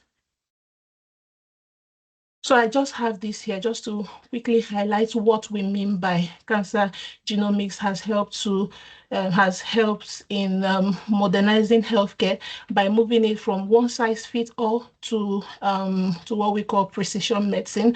So you have this different color representing patient with different type of patient with different disease. So when you have them receiving the same treatment, then some will benefit from it. It will not have any effect on some people, then it will have adverse effect on others. But with precision medicine and being able to treat them based on their own genetic makeup, then everybody will have that individualized treatment. So now you've stratified them and they all have individual treatment, and that is personalized treatment. And that is directly how cancer genomics informs and improves patient care. Next slide, please. So this is just an overview of my first year and my second year, because I'm currently in second year, of course.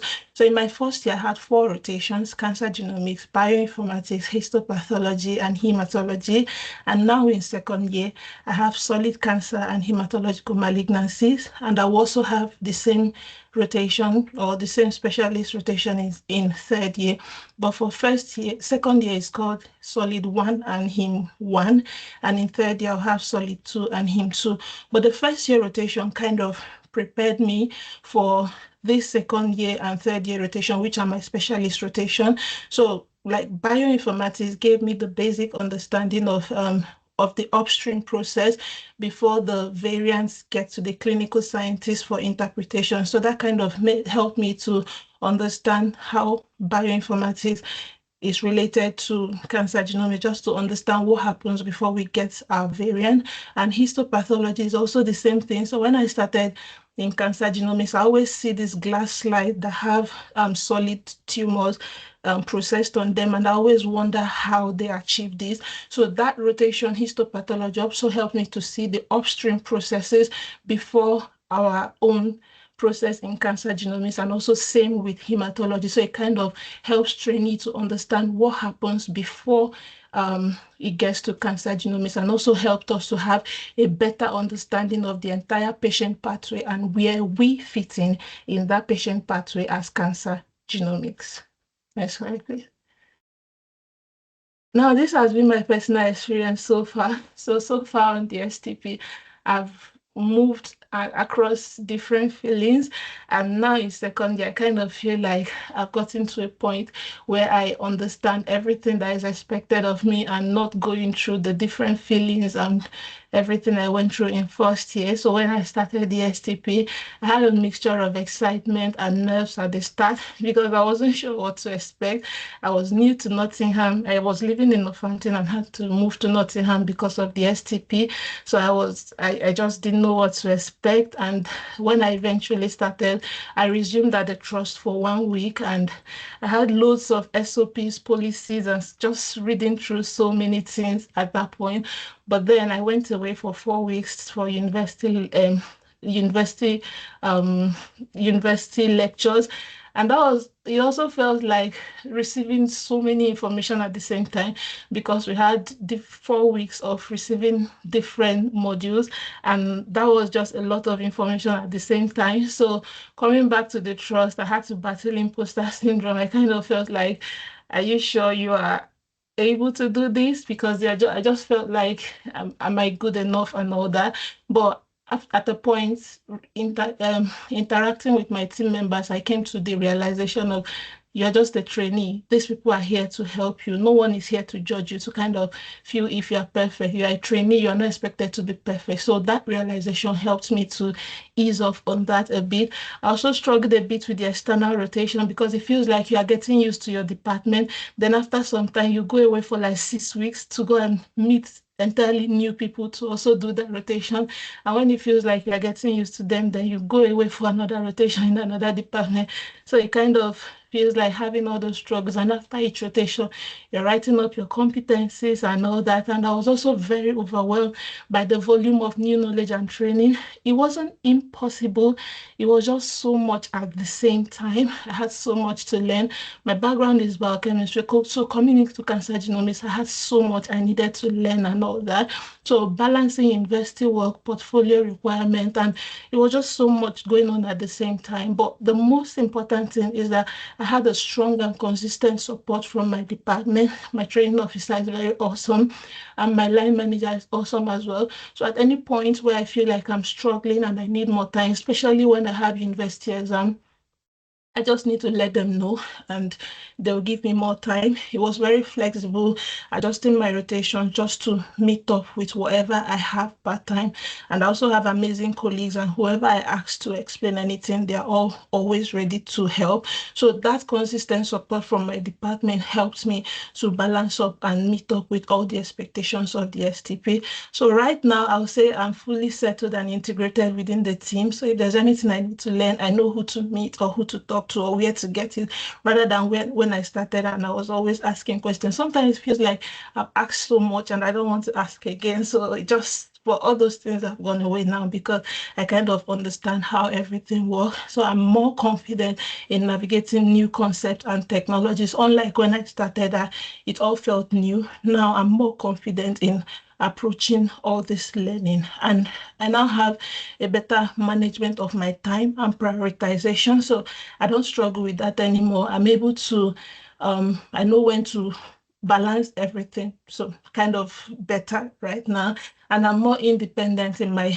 day-to-day work, and I'm definitely preparing to begin my STP project, which is a huge part of the STP. So that is just how the STP is going on for me right now. Next slide, please. So this slide is application tips. I've I've been involved in sharing so many application tips. So this will just be the top tips for me. So you have to develop a strong understanding of the clinical scientist role and your chosen specialty. So if you are presenting an essay and it doesn't demonstrate an understanding, I think whoever is reading it would be able to see clearly that you don't understand what you are getting into. So if you don't understand what you are getting into, then it might not be convincing for whoever is reading your supporting information. So before you start writing your supporting information, I think it's good to have that understanding, because it will definitely show in how you draft your supporting information. So you need to demonstrate genuine enthusiasm and interest. So I think what helps to demonstrate that is being able to talk about future advancement in the specialty. That would like show that you are really interested in what you are getting into. And you also need to understand how the role directly impact patient care. I already talked about that earlier. There are also other ways that the role impacts patient care, like in ensuring quality and accurate results so that the patient will get the correct result. That's another way, but you also need to understand other ways that the specialty impact patient care. This is the NHS, so everything we do is around the patient. So you need to demonstrate that. So you also need to use example to show how you meet the STP competency specification, just like my colleague said earlier. Rather than listing it, it's better to use example to show, oh, this is what I've done, and this is how I think this would be transferable to the STP or to the clinical scientist role. And you can also reflect on experiences rather than listing them, rather than saying you've done this module, you've done this job, you've done that. I think you should reflect to show what you have learned, and that will show an understanding rather than just listing any random thing you find on the internet. And that will also lead me to say you should avoid vague statements. This always feel like claim.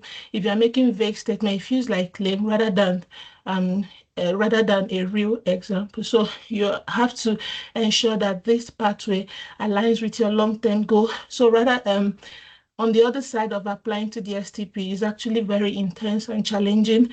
I kind of mentioned the few things I passed through when I started the STP. What helped me was the genuine interest I had in the specialty. So the learnings, they were not very impossible because I was interested in what I was reading.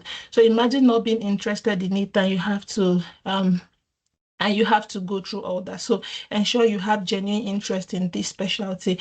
And for STP tips, for those of you or for whoever is successful and gets into the STP, just know that no matter how overwhelming it feels at the beginning, with time and with support, everything will eventually fall in place. Next slide, please. Oh, sorry. Okay. I didn't realize that was my last slide. So thank you very much. And I wish you all the best in your application. Thank you so much.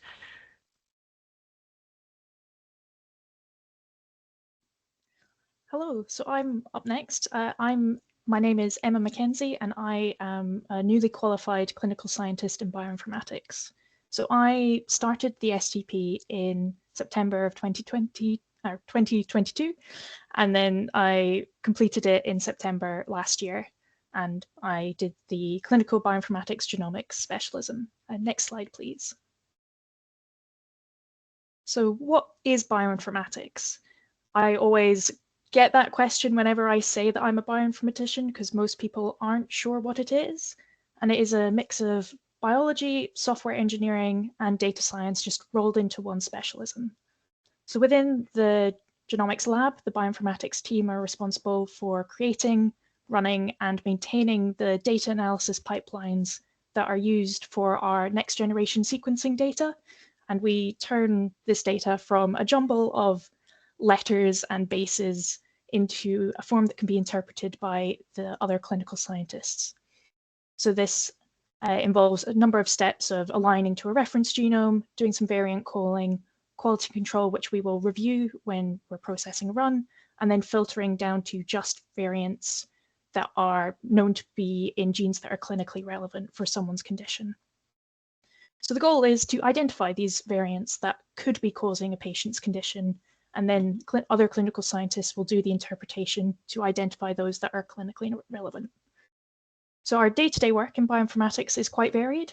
So we'll be running these routine sequencing runs, and we'll be reviewing the quality control for those runs. But we also do development projects. These are to update our pipelines, to incorporate the latest updates to tools, and to address any bugs or errors that have come up in recent months, and just address them so everything runs smoothly. We also spend a lot of time reviewing each other's work. So if there have been any changes to the code for our different tools, then someone else will do some code review to make sure that we know what those changes are and they are performing as expected. We'll also review any testing documents, because any change that we are making to our pipeline has to be tested to ensure that any changes we've made, we are sure that they are doing what we are expecting them to do. And we'll also answer any queries from the other scientists within the lab if they have encountered a strange variant that they've not seen before, or something that they want more information about the numbers of how many times a variant has been seen before. They'll send a query to us and we'll do our best to answer it. Next slide, please. So a bit about myself and my background is I did my undergrad in biotechnology at the University of Edinburgh. Prior to university, strangely for someone who's now in a specialism that's focused on software development, I had no coding experience prior to university. I had one introductory course into Python and R in my first year of university, and then kind of ignored it for a few years, but then had a lot of time in the summer of 2020, which I used to teach myself Python and R by completing some online coding courses. And this led me to seek out a bioinformatics-focused research project for my undergrad project, where I worked with yeast RNA data. And following this undergrad project, I was kept on as a research assistant, which gave me experience working as a bioinformatician in a research setting, so working with others using GitHub, things like that. But as much as yeast is interesting, my core interest was human genetics and wanting to do something where I could see my work having an impact. So when I was doing when I went on to do a master's in bioinformatics, I organized a project working with creating a bioinformatics pipeline for CMV calling in humans. So in people, and I'd organized that myself because I wanted to get into human genetics. Next slide, please. So how did I get onto the STP? I first learned about the STP as a career option at university. I attended a career session that introduced me to this as a potential option. But when I first looked at it, I was looking at the Scottish STP, which didn't have a bioinformatics specialism. So the closest thing I could see was microbiology or genetics. But I then revisited it at the start of my master's and saw that the English equivalent did have a bioinformatics specialism, which aligned perfectly with what I wanted to do. So I applied via the direct entry route. So I wasn't already working at the NHS. So I applied via this route. And I was shortlist reserved after the situation judgment test and application review. So this meant I wasn't guaranteed an interview, but if someone had completed the interview and then turned down their post or had not done well in the interview, then I would be offered one. So I was later offered an interview with CUH, which I completed and then was offered the role. So I had quite a short turnaround time between completing my master's and starting the STP. So I handed my master's project in the middle of August, and 2 days later moved down to Cambridge to prepare for the STP.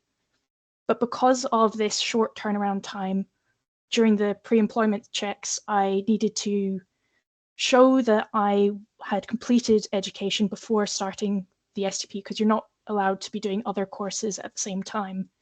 And this caused some problems, as I wouldn't be getting my degree certificate until mid-October.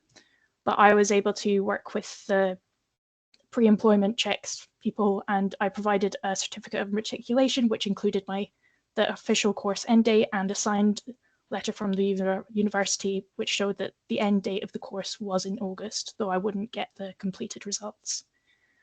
Next slide, please. So first, I'm going to give you a little overview of the university component.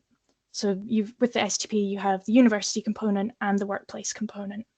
So the university is made up of week-long blocks at the University of Manchester, and during these blocks, you have full days of lectures and workshops, which is quite full on, but because it's condensed in, that's because the course is condensed into a week.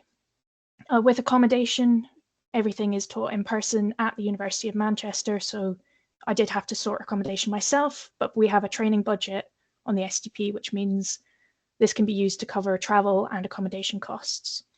So during the first year, there's introductory courses to cover all the bases that are taught alongside STPs from genomics, cancer genomics, and genetic counselling. And for me, all of the first year courses were assessed online. So all the exams were online, but I think that has now changed. Unfortunately, that was a leftover from the COVID precautions. So for second year and third year, all of the courses were specific to bioinformatics, and these were assessed via group projects. So the actual work itself would happen during the university week, and then the write-up would be done after the university component. Next slide, please. So a little overview of the STP workplace side of things. So the first year's focus, I found, or this is my perception of what the different focuses were, is the first year was based around building an understanding of the service provided by the GLH and the underlying science. And this involved completing different rotations with the different teams within the genomics lab to understand what their role is and how they contribute to the service. The second year focus was on building skills more specific to your specialism. So for bioinformatics, this means I was trained in delivering day-to-day service. So I was helping with running routine data processing pipelines, and also starting to work on app updates for some of our software. And during this time, you also start planning your MSc project and maybe starting work if you're able to. Next slide, please. So as I have recently completed the STP, I can give you a bit more of a detailed overview on the final year, which is quite busy. It is definitely where the most work happens. It's the one I found most stressful because there were multiple different aspects of the STP that you had to juggle at the same time. So you had to complete the work for the MSc project and write it up. You were also focusing on building leadership skills. So the university modules were focused on how you would manage projects and how you would, the different steps needed to getting a project into production. There was also the final year assessment, which I'd say the most comparable thing I can describe it as is like the situational judgment test. You are given a scenario of something you may encounter, but most of the scenarios are specific to your specialism. However, instead of having multiple choice options of whether that how someone's handled a scenario is appropriate or inappropriate, you are just discussing how you would handle a scenario and how you would ensure you're practicing safely and making sure there's minimal impact on a patient and ensuring things are handled in an appropriate manner that demonstrates behaviors of a clinical scientist. So the final year assessment is all online, or at least for me it was, and you would be rotated through different stations, which would be like an individual one-to-one Zoom call with an assessor, but they would not speak to you at all, and you would just talk about the scenario and how you would handle it. As well as the final year assessment, you also have to complete all of the training activities for the STP. So if you had a few left over from second year that hadn't been completed prior to third year, these would all need to be completed, and you'd have that 1 year to get everything wrapped up. With the training activities, there is a lot of reflective writing. So this means you would, for every activity I completed, I would be writing about how this activity is important for me to complete, to increase my understanding of the service, how a scenario could impact a patient, and what I've learned from it and how I would apply that learning in the future. There were also lots of workplace assessments. So if you look at the curriculum for your specialty, in the first year you'd have one case-based discussion per module, whereas in the final year you have 3 per module. And these case-based discussions are around situations or scenarios that you have encountered yourself and how you'd handled them and what you could have done better, what the underlying problem or situation was, and reflection on that. How me and my training officer and my line manager approached this is we formatted our case-based discussions in a similar way to the final year assessment would be. So I would have some experience talking about a situation for a length of time without any feedback. So when I got to the final year assessment, it wasn't as strange to just be talking at someone for 10 minutes. Next slide, please. So as I've now qualified as a clinical scientist, I had that period of transitioning from trainee to clinical scientist. So one thing that I guess surprised me compared to assumptions I had at the very beginning is there wasn't a guaranteed post at the end of the STP. So I needed to apply for this post, complete an interview, and complete an application. So this meant that quite a lot of other trainees in my cohort, they didn't stay at their trust that they trained at. They have moved to different places, and some have taken different career paths, like gone on to do a PhD. But post wasn't guaranteed. However, I am still here, which I'm very happy to be. So now that I am a clinical scientist, how has my role changed? So I'm involved in more development projects, and instead of those development projects being me given a very specific task of make this change and then test it, I am being given development projects that are more, how would you make this change, and look at these different options and let's see what we can do with this.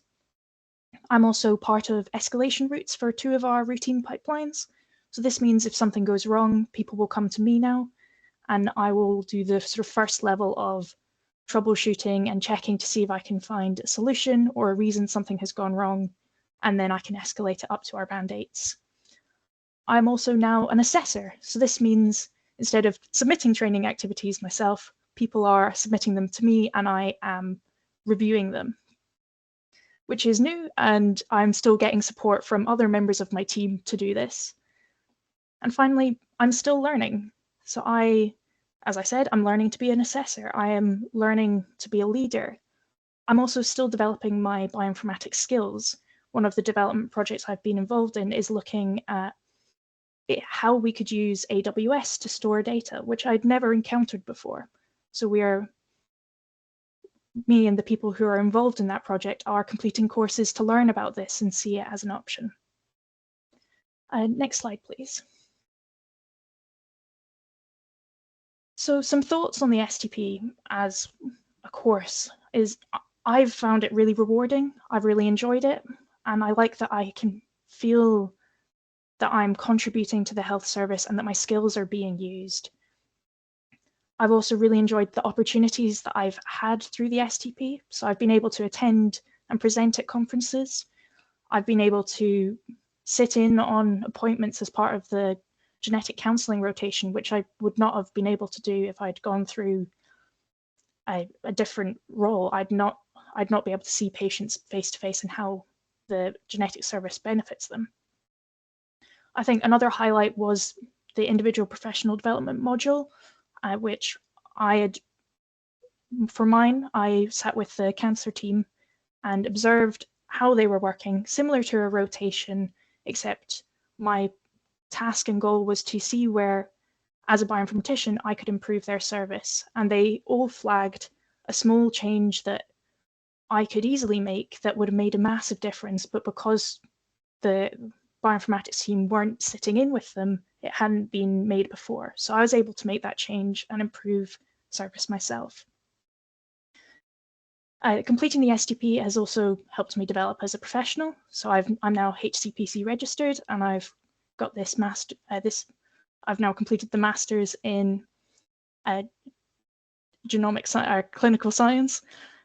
Sorry, my brain immediately forgot what the degree was called, but I have also improved as an individual. So I'm more confident in presenting, which I was terrified of giving presentations before the STP, but because I've had to do quite a lot, it's now easier. I'm also improving at teaching and assessing, so I'm gaining all of these skills through the STP. However, it is a lot of work. I was very busy last year. Next slide, please. So some final tips. While applying for the STP, attend sessions and open days to learn more about the role. So congratulations, you're all doing this session. That's my first tip done. Secondly, give yourself plenty of time to write the application. I know I didn't give myself enough time, which may have been why I was reserved instead of guaranteed an interview. And make use of the resources available on the National School website, because they will really help prepare you for the STP. And during the STP, make use of support networks. So the university and your trust are there to help you, and everyone wants you to succeed. So make use of the resources that they have there. Build relationships with the other STPs. I know that I was and still am on WhatsApp groups with all the other bioinformatics trainees in my year. I was in a group with all the other STPs in the genomics lab, and they help communicate within the team and keep everyone on track. And they are your professional network in the future, so you can support each other that way. You should also be strict. There's one thing I found, be strict with keeping your work within working hours. If you are doing the work-based component in the 9 to 5, but then having to constantly use your evenings to do other STP work, you will burn out quite quickly. It will just be overwhelming. But if you are strict of keeping that work within working hours, that means you're able to relax and have your work-life balance in the evenings. And also in the final year, you have that habit of that time being free. So if you need to then use it for work that you need to get done, it is there. And finally, write TAs early. I know for me, TAs from first year sort of carried into second year, and then second year carried into third year, which meant I was quite overwhelmed the last few months of third year trying to get everything done. So writing them as early as possible and just getting them out of the way makes third year much easier. And I think that was my final slide. So thank you for listening. Thank you so much, Rakshana, Cynthia, and Emma, for sharing your precious experience and advice with us. Next on our list is Lewis. So I hope you're with us. Lewis, you're up. Yeah, I'm here. Next slide, please.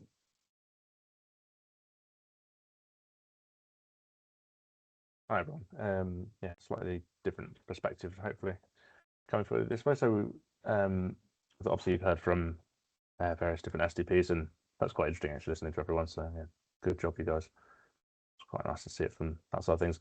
So I thought I'd give you a bit of a perspective on sort of further along in the career progression, and some of my experiences as well as being a training officer of what I've sort of seen, as well as my own training and things like that, just to sort of see how the role develops as you become a registered clinical scientist and things you'll be getting involved with. So a little bit of background about myself is that I did my initial degree was in genetics back then.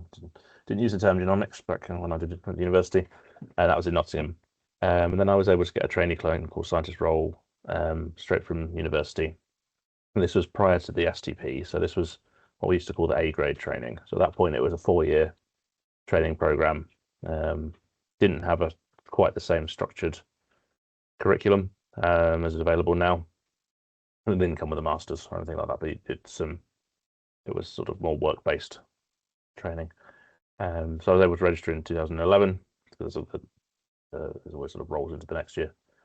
At which point I was working as a clinical scientist in molecular genetics. So that was predominantly on the rare disease side of genomics.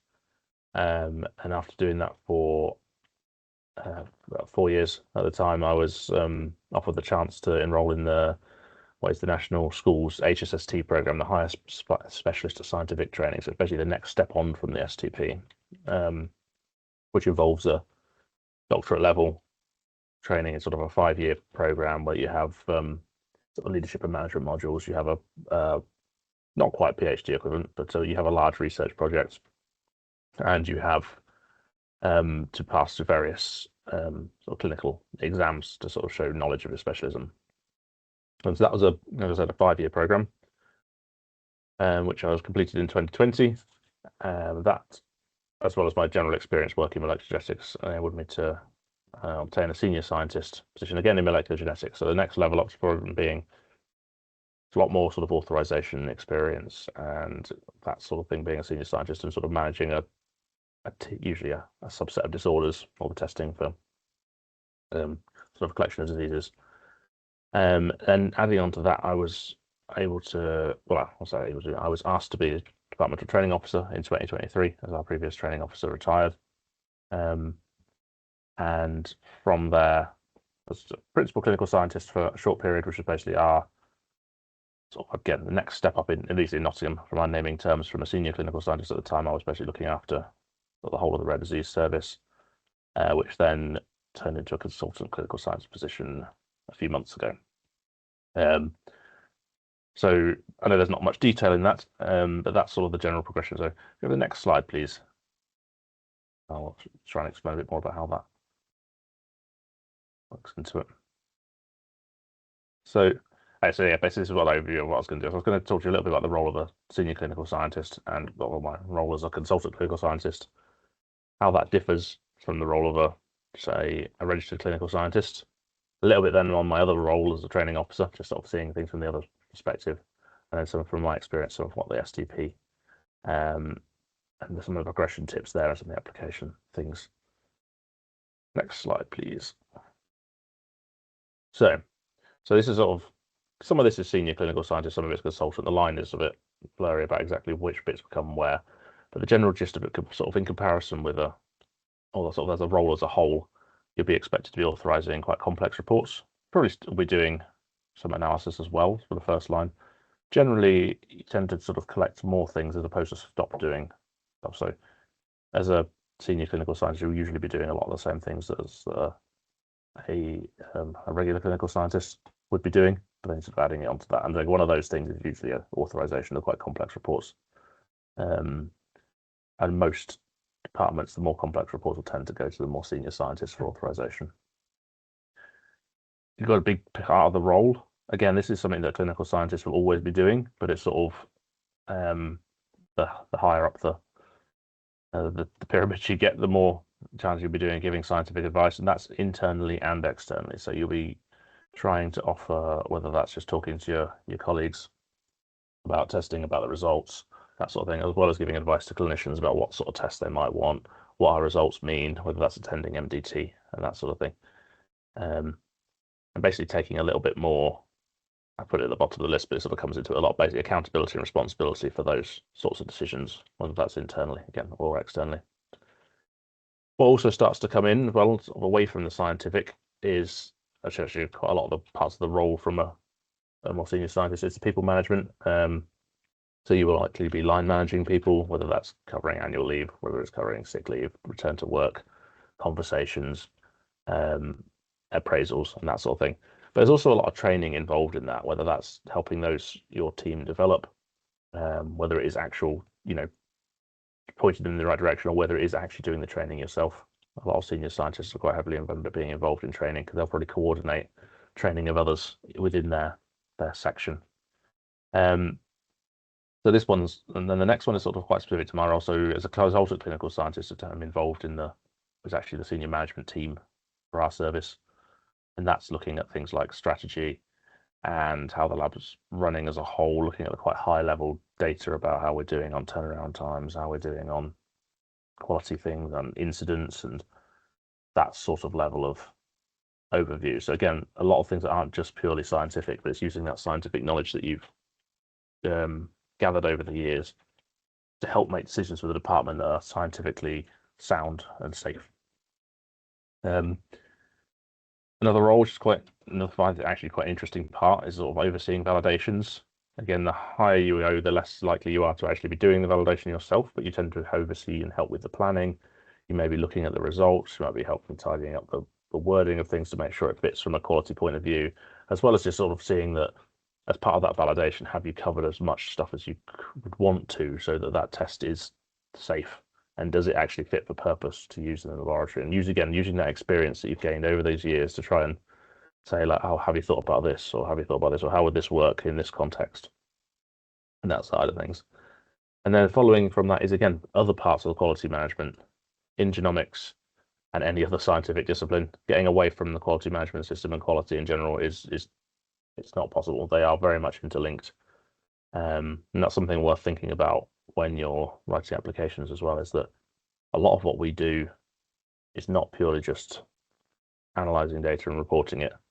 There's a lot of things like audits to make sure the service is running as it should be, reviewing mistakes and incidents to make sure we'll do our best to make sure they don't happen again, and generally making sure that the laboratory meets all of its accreditation responsibilities. We need to make sure that we are running a safe service that people could be confident in. Less exciting side of things, actually, and the next one is data management and monitoring. This is one that I find myself doing a lot of. Again, that comes into a bit with that, what we do with the senior management team, is you can't be expected to know everything about every part of the service just by being in it. Very much the opposite. So you sort of have to have a lot of looking at data, whether that's quality data, whether it's reporting times data, whether it's staffing numbers, whether it's timings. There's a lot of data going on, which again is not necessarily what you get into the field for, but you will use those same scientific skills to be able to analyze that well and know what the best conclusions to use out of it. But then what I do think is a bit more interesting, again, it comes along very much with the strategy, is problem solving and decision making. And again, this comes with accountability and responsibility again.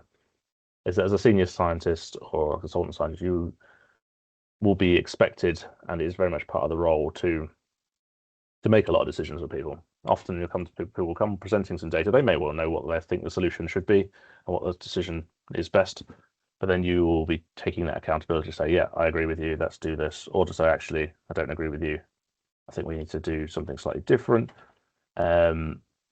Or, you know, it's making those, or people will come to us, we've got this problem, we really don't know what to do about it. And there's often nowhere else to go outside the department. So that'll be between the clinical scientists and the senior clinical scientists to sort of work out how best to solve that problem in a safe way, taking into account, you know, workload pressures and taking into account scientific accuracy and quality management and those sorts of things. And then finally, what tends to happen a bit more at a senior level is you end up working a bit more with people outside of your service. Maybe people within the same trust. It might be like working with teams like biochemistry and other pathology disciplines. It might be working with clinicians. But also for us in genomics, it's working within our GLH. So I will have fairly regular meetings with people at Cambridge and Leicester Genomics Services, and trying to sort of make sure we're all doing the best we can as a team. That's actually quite a nice part of the role, being able to step outside the department for a bit to gain, and also gain ideas from other people as well, not just making sure we're okay. Next slide, please. So these differences, I mean, I've already sort of touched on a lot of it as I've been talking through the last section. I think all clinical scientists are making decisions all the time. That's part of the dealio. That's, you know, that's why we are a registered title. It's part of the responsibilities. But what tends to happen at a higher, more senior level is that you tend to get the more weird and wonderful decisions.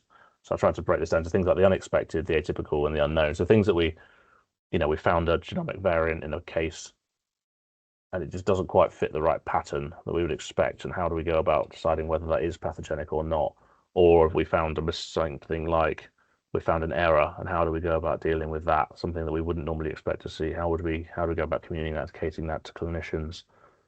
Have we found something incidental, like we've done a genomic test and we've actually on a child who's got some sort of congenital malformation syndrome, we've actually found that they've got an inherited cancer syndrome by accident. How do we deal with that?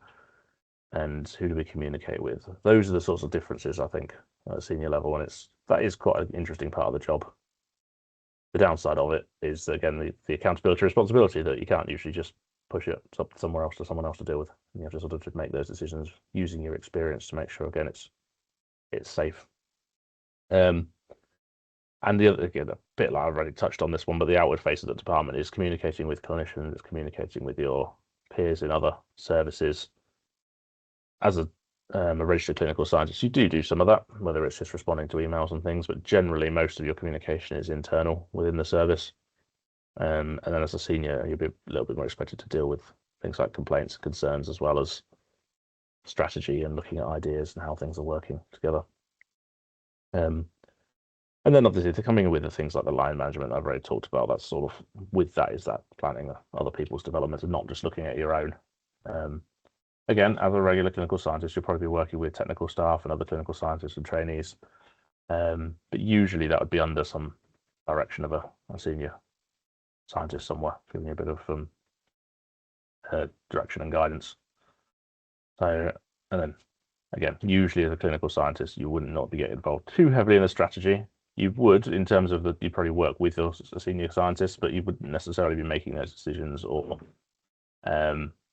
you may be doing the validation yourself, but then again, that goes somewhere else. And as a senior clinical scientist, you'll probably be directing those projects as opposed to just doing them. So there are quite a few differences, and a lot of it just comes with the experience that you naturally collect as a clinical scientist, and it's just sort of pushing them on those skills to the next level. Next slide, please. So the other half of my role, what I'm doing as a training officer, I thought I basically wanted to mention this just because it is a big part of my role, and it just sort of helps when you're sort of thinking about what you're applying for and who you might be working with as a new STP.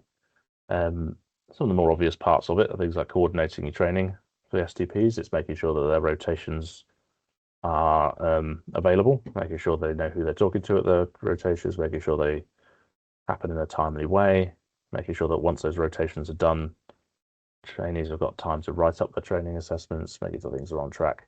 And that also comes on with having regular meetings with STPs. Some of that will be that planning, and some of it is like a mentoring side of things. And by that, I mean sort of a bit more looking at the well-being side of things, giving someone to talk to, as well as just purely the logistics of how they're going to get their next rotation performed. And that may well also involve like looking at competencies and training assessments together and saying, well, actually, this is the way I think you might want to go about writing this one. I know, you know, especially there's a lot of training assessments within the STP. Not all of them are as clearly written out as you might think they would be. And so sometimes it's just a case of talking through and making a plan that, you know, this is a sort of work I want you to expect for this one, and this is what will benefit you the most, and those sorts of things. And then also the assessing side of that is that a training officer will often assess, probably not, well, I would pretty much guarantee they won't be assessing all of an STP's TAs, but certainly a lot of maybe things like the professional practice and maybe some of the scientific ones as well, depending on the background of the training officer. And again, I quite enjoy that part of the role. And it's quite interesting to see people's work and see what they're doing and be able to offer advice. And if you can add in a little bit here and there, that's, yeah, it feels really nice. And as the previous STPs had talked about, a research project is quite a big part of the STP. For the training officer, this is a bit more about my role, certainly. Some training officers will have less of a role in developing research projects. In Nottingham, I tend to be fairly heavily involved with that side of things. That's maybe helping with the planning, helping with the write-up, just sort of giving guidance there. Again, helping direct how the research works. It might even be, a lot of it's just coming up with the titles in the first place.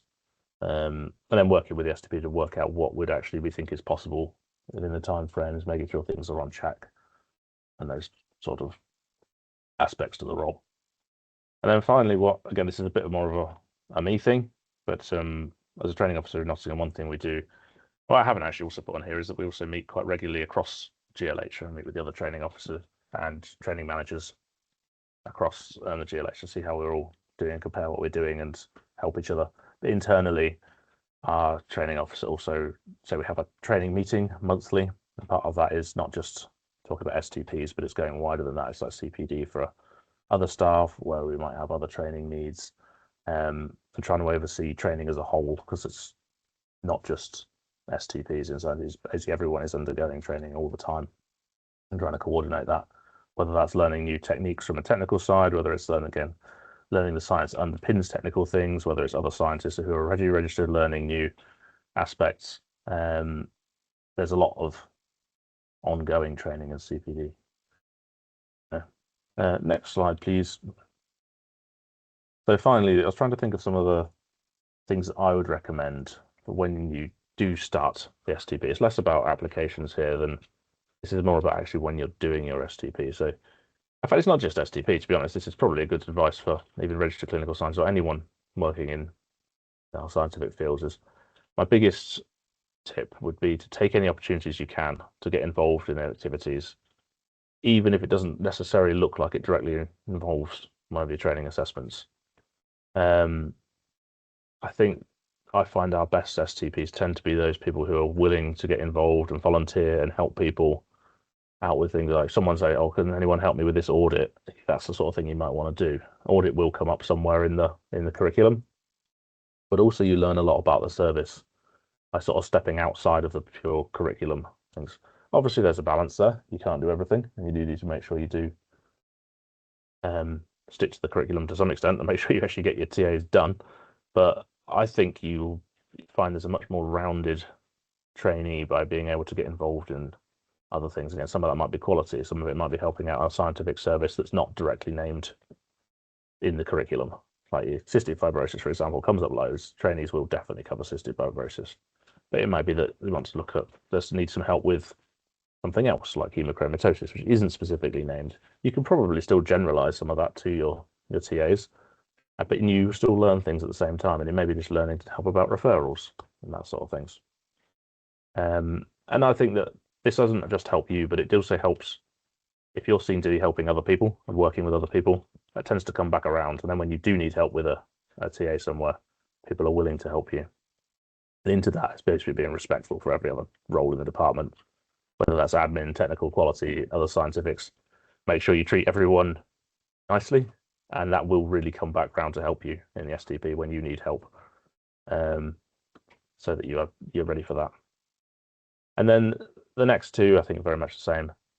Try the first year particularly is can be very overwhelming because the curriculum seems so massive, but do use that time to try and be as aware as possible. So when things do come up that you could fit in, or something, or the other way around, you've done something, and then you can think, actually, that does cover a TA somewhere. So you don't get to the end and you're hunting around for things. You think, I've just covered this somewhere.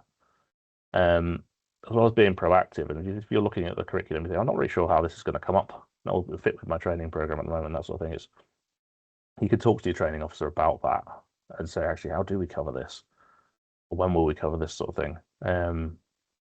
Or again, if you see those are volunteering opportunities, you think, actually, I do need to do an audit somewhere. Someone's just asked for one. I'll get in there and do that now. Well, I can. And then it's been a bit like the proactivity, is don't assume that your training officer or training manager knows everything about everything. You probably know where you're at with a lot more stuff than they do. They're probably fairly busy, got lots of other roles going on. They will certainly be trying to help you as much as they can. But if you say so again, about being proactive, if you think there's a bit of a gap in your training program, you can't see how that would be covered somewhere, ask, check it, to make sure, just work with your training officer. Don't expect them just to feed you everything, a spoon-fed kind of way. It works best when you work together to cover things, do some of your own reading, do your research, make sure you know what you're doing, and don't expect everything just to be given to you. That makes sense.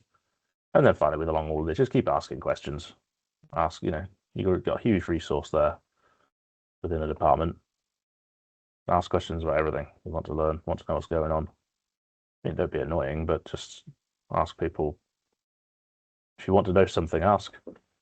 Generally, people are far happy to work with someone who's engaged and asking good questions and trying to understand what's going on, as opposed to someone who just looks like they're just getting on quietly in the corner, but actually has no idea what's going on. So, be much better talking to each other. Hopefully that will be of some help if you do get onto the STP at some point. Right, thanks, Francesca. I think that's my. So welcome back to the final part of the East GLH STP Open Day 2026. Is now time for the Q&A. Thank you, Adriana and Rachel, for joining us for this session. We're lucky enough to have a panel of trainees, educators, and trainers, each of us with different experience of the STP. And we're here to share our insights and answer any questions that you may have. So please do not hold back. I'm now going to open the floor to feedback and questions. Please keep yourselves on mute for now. If there is anything you'd like to share, please raise your hand or pop it in the Q&A and we'll address it systematically. And actually, to give people some time to gather their thoughts and formulate their questions, we are going to start with the Q&A. If our speakers would like to, and obviously panelists for the Q&A would like to turn their cameras on and that mic on, that'd be great. So just going through the questions in the Q&A systematically. The very first question was about bioinformatics trainees, the training post, number of training posts that we requested for 2026. That has already been answered. So thank you, Ben.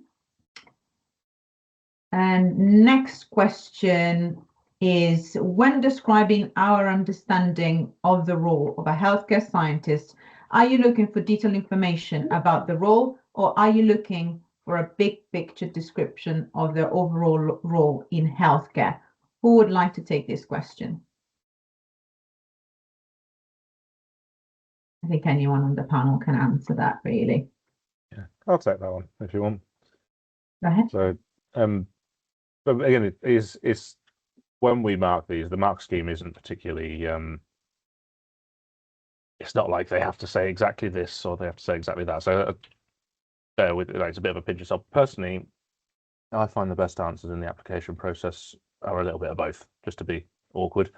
I think if you have got the experience and you understand exactly what a clinical scientist in genomics or bioinformatics is doing, you want to try and put some of that in. You don't write a list though. Don't say they do this, they do this, they do this.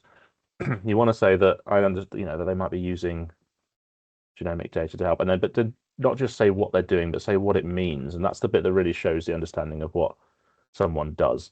Some of it will be healthcare sciences in a wider context. You might say that all healthcare sciences are working with obviously healthcare and science to help benefit patients. And then, for example, in genomics, that might mean dealing with genomic test results, and this could help a patient because of X, Y, and Z, or they'll be looking into helping the quality of the lab and accreditation, or into training and those sorts of things. So if you can show some specifics, it will probably help with the answers in terms of the scoring, because it does really then show that you do generally have an understanding of what you're getting into, and what you would be expected to be doing in that role. The answers, I think, score personally, at least a bit more poorly, are very general, and you think that someone could have just made that up with if it's a bit washy-washy, there's no examples, there's no how that would impact the patient, how does that impact the department. Those are the sorts of ones that struggle a bit more. But so yeah, if you can offer some specifics about what your specialism would be doing, that will show good understanding of it. I think would be my answer. I don't know if anyone else wants to come in on that at all. I think I would add to try and avoid using AI. I know it's part of the policy, but it's quite obvious when we are shortlisting. It's really obvious. Who has not written it. And it's really hard to give points when you don't believe the evidence behind the statement. So just try and avoid it like the plague, and please just write honestly.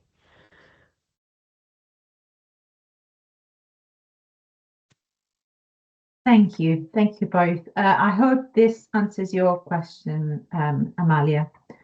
So moving on to the next question in the Q&A. When writing the supporting statement, would it be recommended to showcase any prior knowledge, terminology relevant to the specialty in the statement? I don't mind taking this one, Francesca. Thank you, Rachel.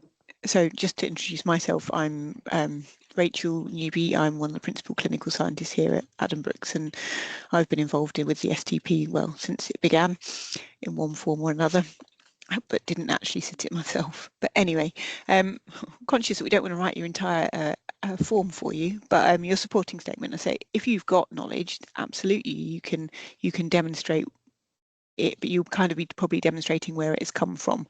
Obviously, we don't want to be bombarded with terminology that you've lifted out of a textbook that you think is what we want to hear. We want, it's the support of why you are interested in doing genomics, bioinformatics, cancer genomics, whichever specialism you've picked to do. You're writing why you are enthusiastic about it, why you want to do it, why you want a career in it. So obviously, if terminology comes into it, that's fine, and that's your forms will be being read by people with knowledge, so it's not a problem in the sense that you can use the terminology, but use it wisely, not just a list of terminology that you think is useful for us to hear. Thank you, Rachel. Lewis. Yeah, trying to add to that, I think everything Rachel said is perfect. So yeah, using terminology is good, does show some understanding, but if you use it wrong, then it'll be the exact opposite. So if you just try and put stuff in because you've heard some words and you've read some stuff, but if you do it incorrectly, then it's going to have even more of a negative impact. So do actually only use it if you do know what you're talking about. If that makes sense. Don't try and flag your application by saying you know about a lot of things and then use them incorrectly. But Yeah, and personally, I think that these two questions are quite similar. And the point here is that we would discourage you from merely listing the responsibilities of describing what a healthcare science does, and dropping in some keywords and terminology. What we're really after here is that you understand you have the relevant understanding and you understand what you're talking about in addition to what we've been discussing so far. So hopefully that answers the question. Moving on to the next one.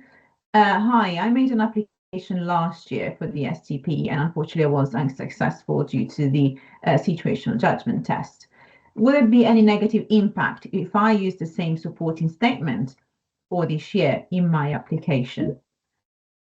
Rachel. I don't think there'd be a negative impact in the sense that none of us will remember that you used the same supporting statement as you did last year. However, I think it's really useful to review it because things do change within a year. You might have developed yourself more. Things within genomics or bioinformatics or whatever you're applying for may have changed. So I would thoroughly recommend you review and potentially tweak your statement. As I say, we won't remember it, so we can't penalise you for using the same one, but I don't think you'll be helping yourself by reusing the same statement. I'll echo that. Thank you, Rachel. Adriana. I was going to add that if the reason for not making it through is the situational judgment test, we probably actually didn't read it because that's long listing. So, but yeah, I am with Rachel. Please update it if you think there's more relevant information. Thank you, Adriana. Anyone would like to add anything? No? Right. Okay, so we can move on to the next question. I'd appreciate some clarification on a few points. Firstly, I'm unsure whether we have already covered the detailed process for applying through the National School website, or if that will be explained later. I think this was posted throughout after maybe Hattie's talk. I would also be grateful if you could expand on what you meant by completing a training program through an HCPC approved education provider, particularly which type of provider this refers to. We can definitely answer that as well. Lastly, I'm still a little unclear about the statement direct entry and in-service application currently open on Oriel. I think this was for you. This question was primarily for you, Hattie. I'm not sure if you want to take that to begin with. No, that's absolutely fine. So I'll just address it systematically bit by bit, I think. So, so the process for applying through the National School website. So on the National School website, this is only for direct entry at the moment. We have not received confirmation of any in-service posts just yet, nor direct entry fully, come to think of it, but the direct entry applications are open. So the in-service entry is not open just yet. We won't be able to do that until we receive confirmation. But the direct entry applications, there is a link to the platform called Oriel on the National School website. I think if you go into the website and look under applicants and information for applicants, you will find a link there. So that is what I mean by that, and that is currently open until the end of the week. Actually, I think it's next Monday, come to think of it. Double check on the website. Yeah. Is it worth explaining the difference between direct and in-service? I think they were a little bit unsure. I did do that as part of my talk, but I can talk through it again. So direct entry, anyone can apply for from any background, whether you're research, whether you're straight out of uni, anyone can go for it. In-service routes are only open to those within the NHS and currently with NHS service. So direct entry is done through recruitment is through a central recruitment process done on a national scale by the National School. In-service is done on a much more local level by local training officers, and that's really the key difference there. Yeah, so moving on to the next bit of the question. So explaining what we mean by completing a training program through an HCPC approved training education providers. So the HCPC, Health and Care Professions Council, they accredit certain courses and certain education providers to basically say that they're happy that these courses meet their criteria, and everyone who completes these training courses successfully is able to register on their registered with the HCPC and it's met their criteria, and the trainees meet their criteria as well. So the STP is a HCPC approved education provider and training provider for the HCPC clinical scientist registration. There's also other approved education and training providers for other service groups and HCPC registration groups, like for example the Institute of Biomedical Sciences is accredited for biomedical sciences. I think there's plenty out there. It's I won't go through them all, but you can certainly do your research on that outside this meeting, no problem. So that's what I mean by that. The STP is, and the National School of Healthcare Sciences who provide the STP are approved by and accredited by the HCPC to provide this clinical scientist training. And the last part of the question, so I think I sort of touched on this a little bit earlier in my answer. So only direct entry applications are open at the moment. In-service will follow later, certainly, or from my perspective, with the in-service applicants at CUH, that will follow once we have confirmation, and we'll start the process later on. So yeah, direct entry applications are open until Friday. Apologies, I think I said Monday earlier, but it's actually Friday. Anyone else want to come in on this at all? I would personally just like to add something, because I think the HCPC approved education provider, they might have taken it from my presentation. I just wanted to say that the HCPC actually has a list on their website if you want to have a look at all the approved education providers for a specific profession. You'll have to filter it by clinical scientists, because if that's what you're interested in. But basically, the National School is one of the HCPC approved education providers, and so are the ACS and the AHCS. The HCPC also offers an international route to registration as clinical scientists. Basically, you can think of it as the STP as one of the routes to register as clinical scientists, but there are also other routes provided by these other education providers. So the HCPC is a regulatory body, but they don't actually provide the education or the training themselves. So I hope that overall this answers your question. Anyone else would like to come in? No? All right. So that has answered. Moving on, I think someone asked another question about deferring the entry, which Hattie has kindly replied to in the Q&A already. And then another question was about the expectation of doing bioinformatics and lab science, both in the wet and dry lab. Again, thank you, Hattie, for replying to that. Seeing as Emma and Adriana, you're both in the field, I wonder whether there is anything else you'd like to add. Daniel, I see you raised your hand. Was that with regards to this specific question, or is that for later on? I'm not sure if you can unmute yourself. Otherwise, we may have to do that for you. We can have some technical support. Hi, I'm sorry to distract you. I just want to ask, how can I access the Q&A? I joined a little bit late. How you can access the Q&A, sorry? Yes, please, yeah. So there should be a button next to, in my screen at least, I've got chat, Q&A, people, and other buttons on the top panel of the Teams screen. You should be able to see that. And then you're able to type in a question in the Q&A. But if you can't find it, don't worry. We're just approaching questions systematically. So once we've finished with the questions in the Q&A, people will be able to raise their hands and ask questions, and we'll answer them live. Okay, cheers. Thank you. Right, no problem. Adriana. I guess I just wanted to add that even though you don't need bioinformatics, I would say, for genomics or cancer genomics, you will do a bioinformatics rotation with us, and probably they explained that earlier.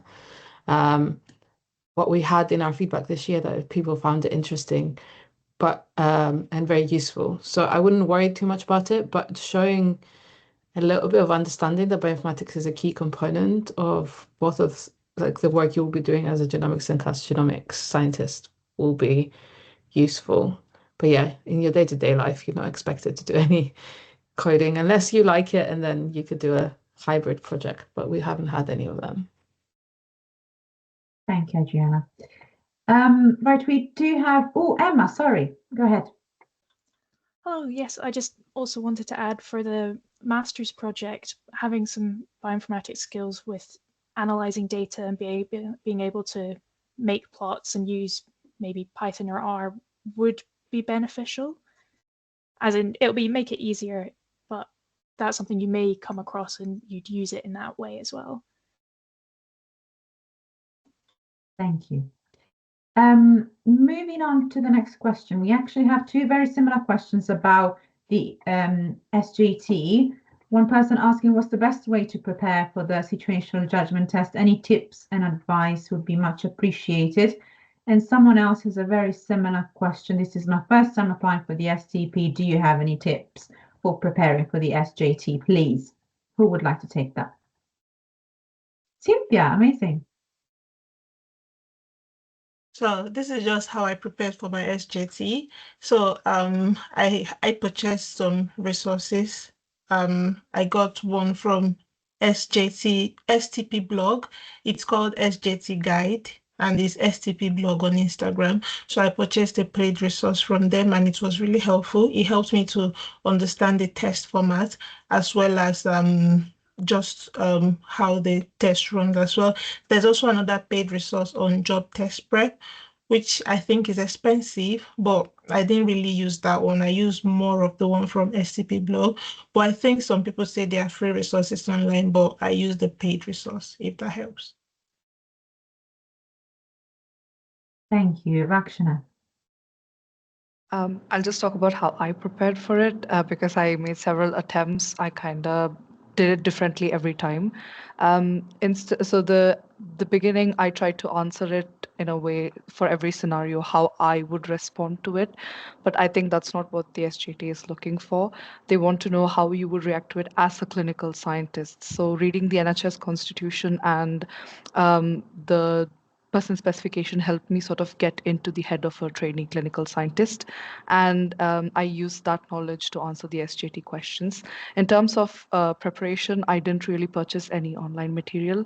I just Googled SJT for healthcare practitioner or healthcare sciences, and it came up with some resources which I think is mostly used by nurse practitioners, but it kind of is formatted in the same way. So it helped me sort of practice the logic behind answering the questions.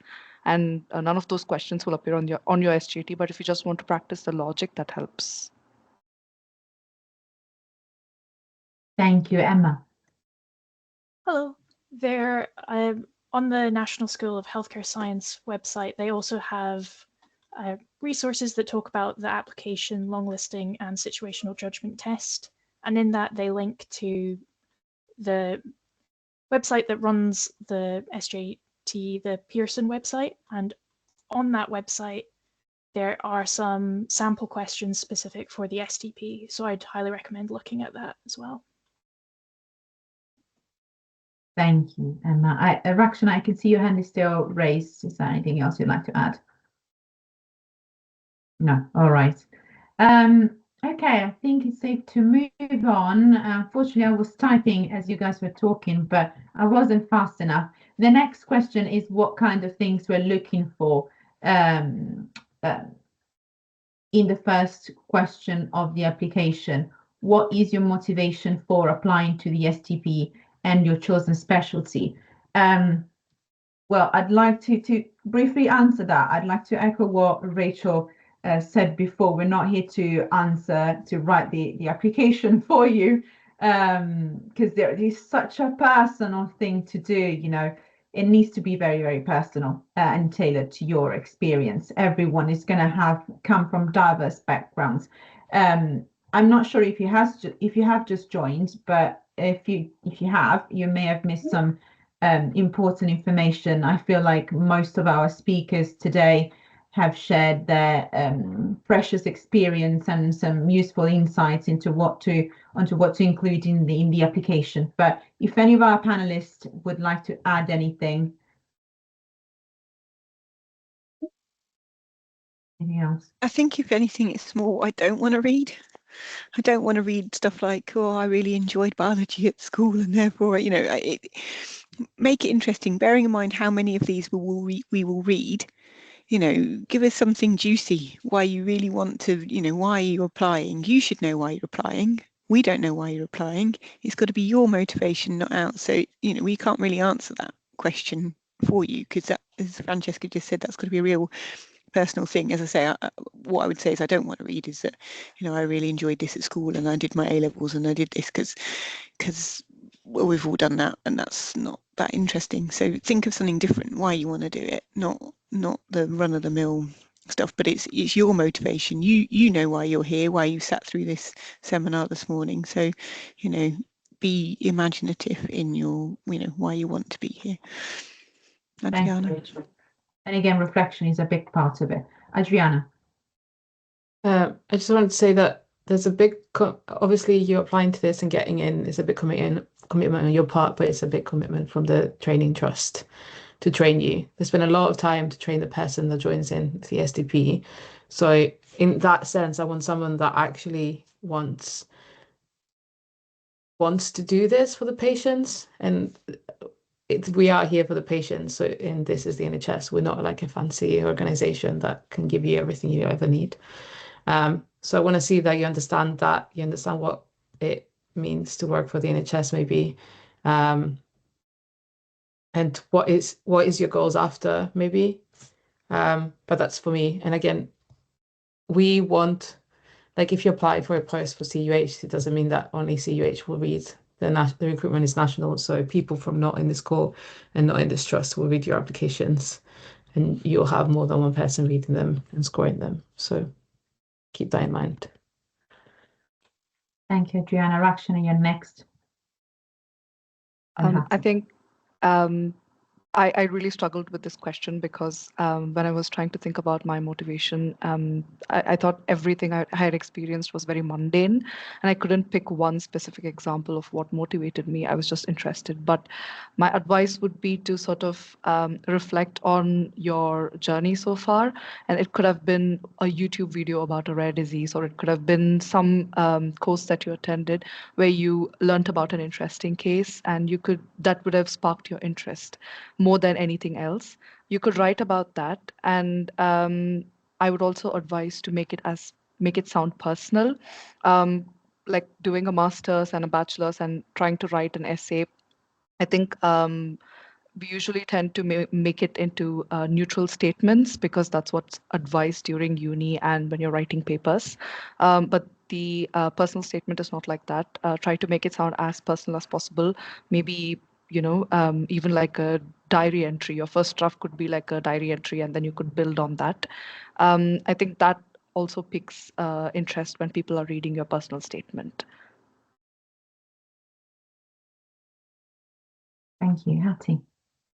Yeah, I'd just like to echo what everyone else is saying. To be honest, yeah, make it personal to you. But yeah, also think about why you want to work in the NHS, why you want to work in this chosen specialism, and what you can bring to the table to help lead patient services and help contribute. Sorry, rather than lead patient services and all that sort of thing. I think that would all be really quite useful to include in your application as well. Okay, in the interest of time, thank you all for your answers. I do feel that the need to move on. We do have quite a lot of questions in the chat. So my suggestion is that we take this final one just to catch up from the chat, from the Q&A. Yes, let's do this one first. So if we do the STP but decide to pursue a PhD after graduating the program, will we be able to keep the HCPC registration? So this is a very interesting question, because a lot of us, many of us move on to different things and different roles. You know, myself, for example, I have moved to a role in education and training, and I'm not practicing as a clinical scientist nowhere near as much as I would like on the ground from an analytical perspective, but there are still, I'm still practicing within scope. I'm still following the HCPC standards. I'm still engaging in CPD. And if you remember from the first couple of talks that we gave, that's really what the HCPC is after when assessing you and renewing your registered status. Adriana. I just wanted to add that it depends on what you're going to do afterwards. So we've had people finish the STP and gain a PhD position that does clinical work. And there was a counsellor in our hospital that's done this. That means that they're actually working as a clinical scientist and a researcher. And that definitely fits within the HCPC. You get 2 years after you register. You register on the bulk of 2 years at a time. So as Francesca said, you could have done a CPD and everything, but if you haven't done, in bioinformatics specifically, if you go from, I don't know, doing clinical science to just doing pure research, you may struggle to fit that. But that doesn't mean that you can't come back and have it easier to say, I now work as a clinical scientist, I've done this before, and here's my evidence. But yeah, I would have that consideration. The other option is there is the HSST. So if you want to do a PhD and you don't have one and you want to stay in clinical scientist, that's a discussion to have after you finish if you secure a clinical scientist job, which is what I've done. So I'm currently, I don't know what year I am anymore, but at the end of this, hopefully I get a PhD with a small research project and working towards being a consultant clinical scientist. So there is that route. Thank you, Adriana. Rachel. I think my question is, you're asking this before you've even started the STP. So what is it you really want to do? Do you want to be a clinical scientist? And I know there are options as you progress through your career, but you're asking this before you've even started on a training program. So do you want to be doing your STP and becoming a clinical scientist, or actually are you more interested in becoming, you know, gaining a PhD? So I think, yes, there are certainly options, and you can maintain your clinical HCPC registration, and as Adriana's talked about her experiences, but I would say if you're asking this question before you've even started the training scheme, what is it that you really want to do? Thank you. And again, it all comes down to reflections once again, and motivation, reasons for applying. Right, thank you, Rachel. So we have now closed the Q&A, so please do not add any additional questions to the Q&A section. There are some unanswered questions. I would like to ask our panelists to kindly review them and see if there is anything that they can respond to. Alternatively, if you have popped a question in the Q&A, if you want to leave your email address, we'll get back to you. But there are some very easy questions in here that we can simply answer with a yes or no. So if you guys are on the panel and can quickly review them whilst we are doing our final remarks, that would be great. Before we get to that, I also wanted to open the floor to questions, from our audience, just in case people weren't able to access the Q&A. Is there anything else that our participants would like to ask? This is the time where you raise your hand.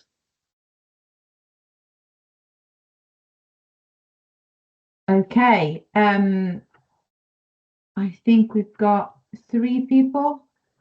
I'm not sure we can take any more because we're really running late now. Olja, I'm not sure if I pronounced your name correctly. Sorry if I haven't. Hi, thank you for giving me this opportunity. My name is very difficult to pronounce, so I can understand the hesitation. Yeah. Sorry about that. No problem. So the question I wanted to ask, and I'm not sure if it has been answered earlier, is I wanted to understand if there are some challenges which are regularly faced by clinical scientist trainees in genetic and bioinformatics services in the NHS.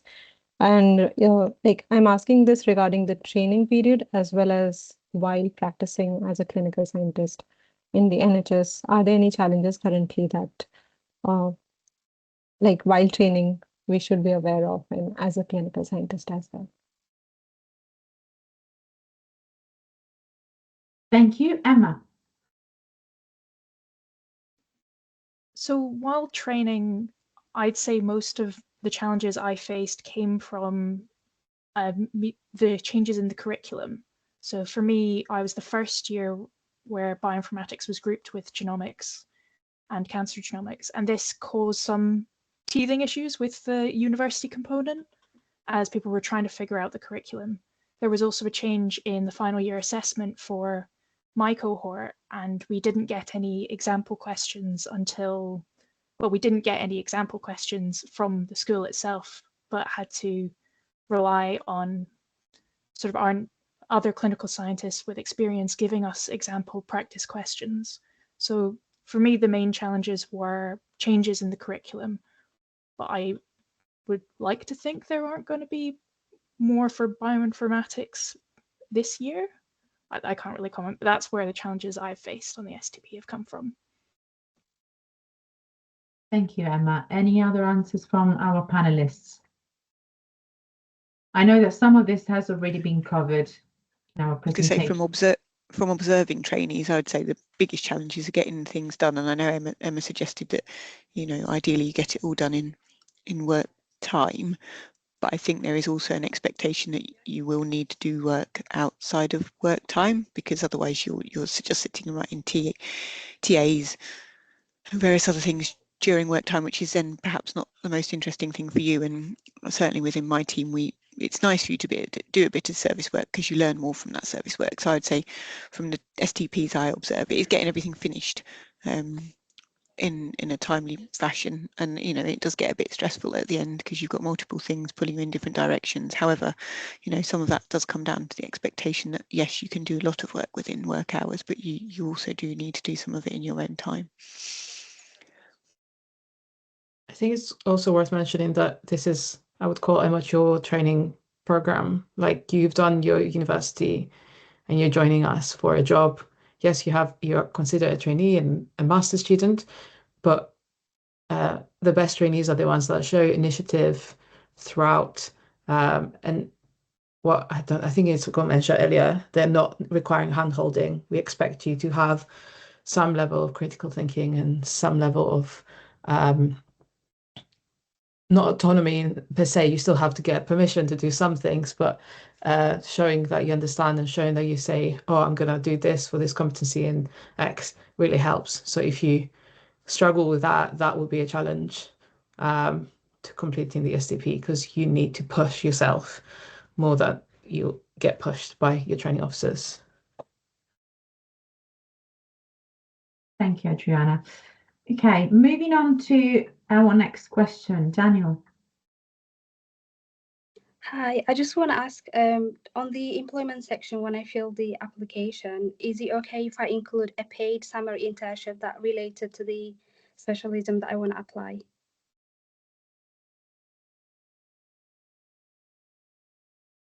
Who would like to take that? I think if you've got space on the form, you can include whatever you like on there if it's useful and information. Although I have to say, I think when I read most of these forms, I don't see that bit anyway. I think I only get given the 5 questions or whatever it is that you answer. But Adriana might have more to say on that. I don't know. No, I was going to say the same. I think we only get the gist of, like, the summary of the thing, and we mark you against. And your qualifications, I don't think we get the job. No, we don't. That's actually a really good point, actually, for anyone writing these. Just because you are given your employment history, your assessor can't see that. We can see your degree, qualifications, masters, and their results, but that's it. So if you've got relevant experience, do talk about it in your answers. Refer back to it. We can't see that. It's actually quite a good bit of advice. So you might say, Well, so yeah, be rather than saying truthful. I So- worked here, Somebody tell them asked what you that do. in the chat actually. So yeah, Yeah. it's a good point. Include stuff in your actual paragraph statements, because we can't see everything. Thank you. But because we can't see it, it doesn't mean that you should put things that are not there, because if you are successful, they will check at the end and the references and your qualifications. You'll need to prove that they are right. Thank you. And again, apologies if I'm mispronouncing names or if I'm mixing up first names and surnames. I'm going to assume that the next person is Anne.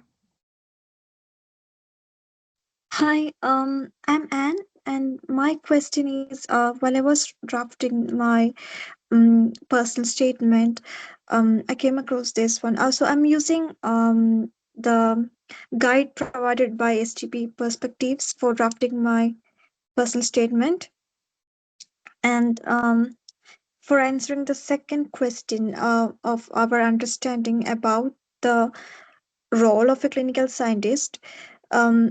So in this particular example provided by the guide, it says the person actually describing a little bit about their experience as a ECG technician and how they have observed the clinical scientist works. But my question is like, if like if we don't have that experience of watching clinical scientists closely, like as previously you guys stated that we are not supposed to list the duties of the clinical scientist in that question, but what are you expecting there? Like, do you want us to write more about like how, like in a first person or like in third person? Thank you. I think we already have an answer for you. Adriana. I'm very, very happy you're still using STP Perspectives, because I started that when I was a trainee. But you have to remember that that is a flavor of a guide. So someone is how they think their experience was and how they think it would be beneficial to do it. And I would think that you should take more a wider approach.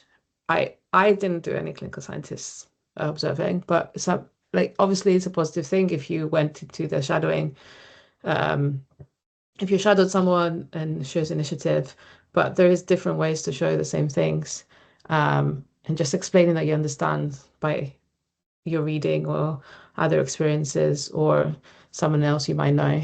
So use more than one source and don't take that as the gold standard to what is meant to be. That would be my initial answer.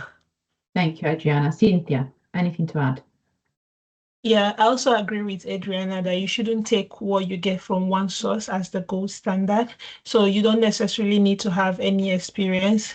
Personally, I also didn't have any NHS genomics experience when I was applying, but I tried my best to use transferable skills to demonstrate that understanding. A typical example would be when I was talking about my master's dissertation. Of course, I analyzed, I interpreted my data, and I kind of used that to show that this is what clinical scientists do, like similar to what they do. So I have that understanding that what I've done in the past can be transferable to a skill that something that they do. So don't feel bad that you don't have that experience, but understanding the role would you definitely find things you've done that just make it transferable rather than focusing on you've not shadowed or seen them do their job actually.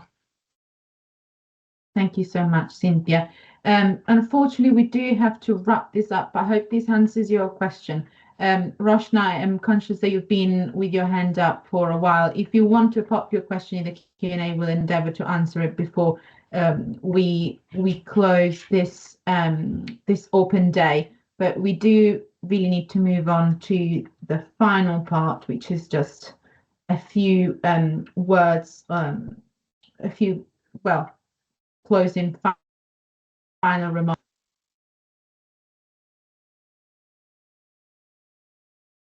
Sorry. Right. So hopefully you, sorry, I'm just experiencing some technical difficulties here. Right, so hopefully today you'll have gained some insights into how genomic testing is regulated and delivered in the NHS, the development opportunities provided by the 3 laboratories that form the East GLH, the structure of the STP, what recruiters expect and how to succeed in your training, and finally, the clinical scientist profession. Altogether, this information should allow you to make an informed decision about your future, in particular, whether you want to become a clinical scientist, whether you want to work in diagnostic genomics, whether the STP is the right fit for you, and whether you'd like to work in one of our laboratories.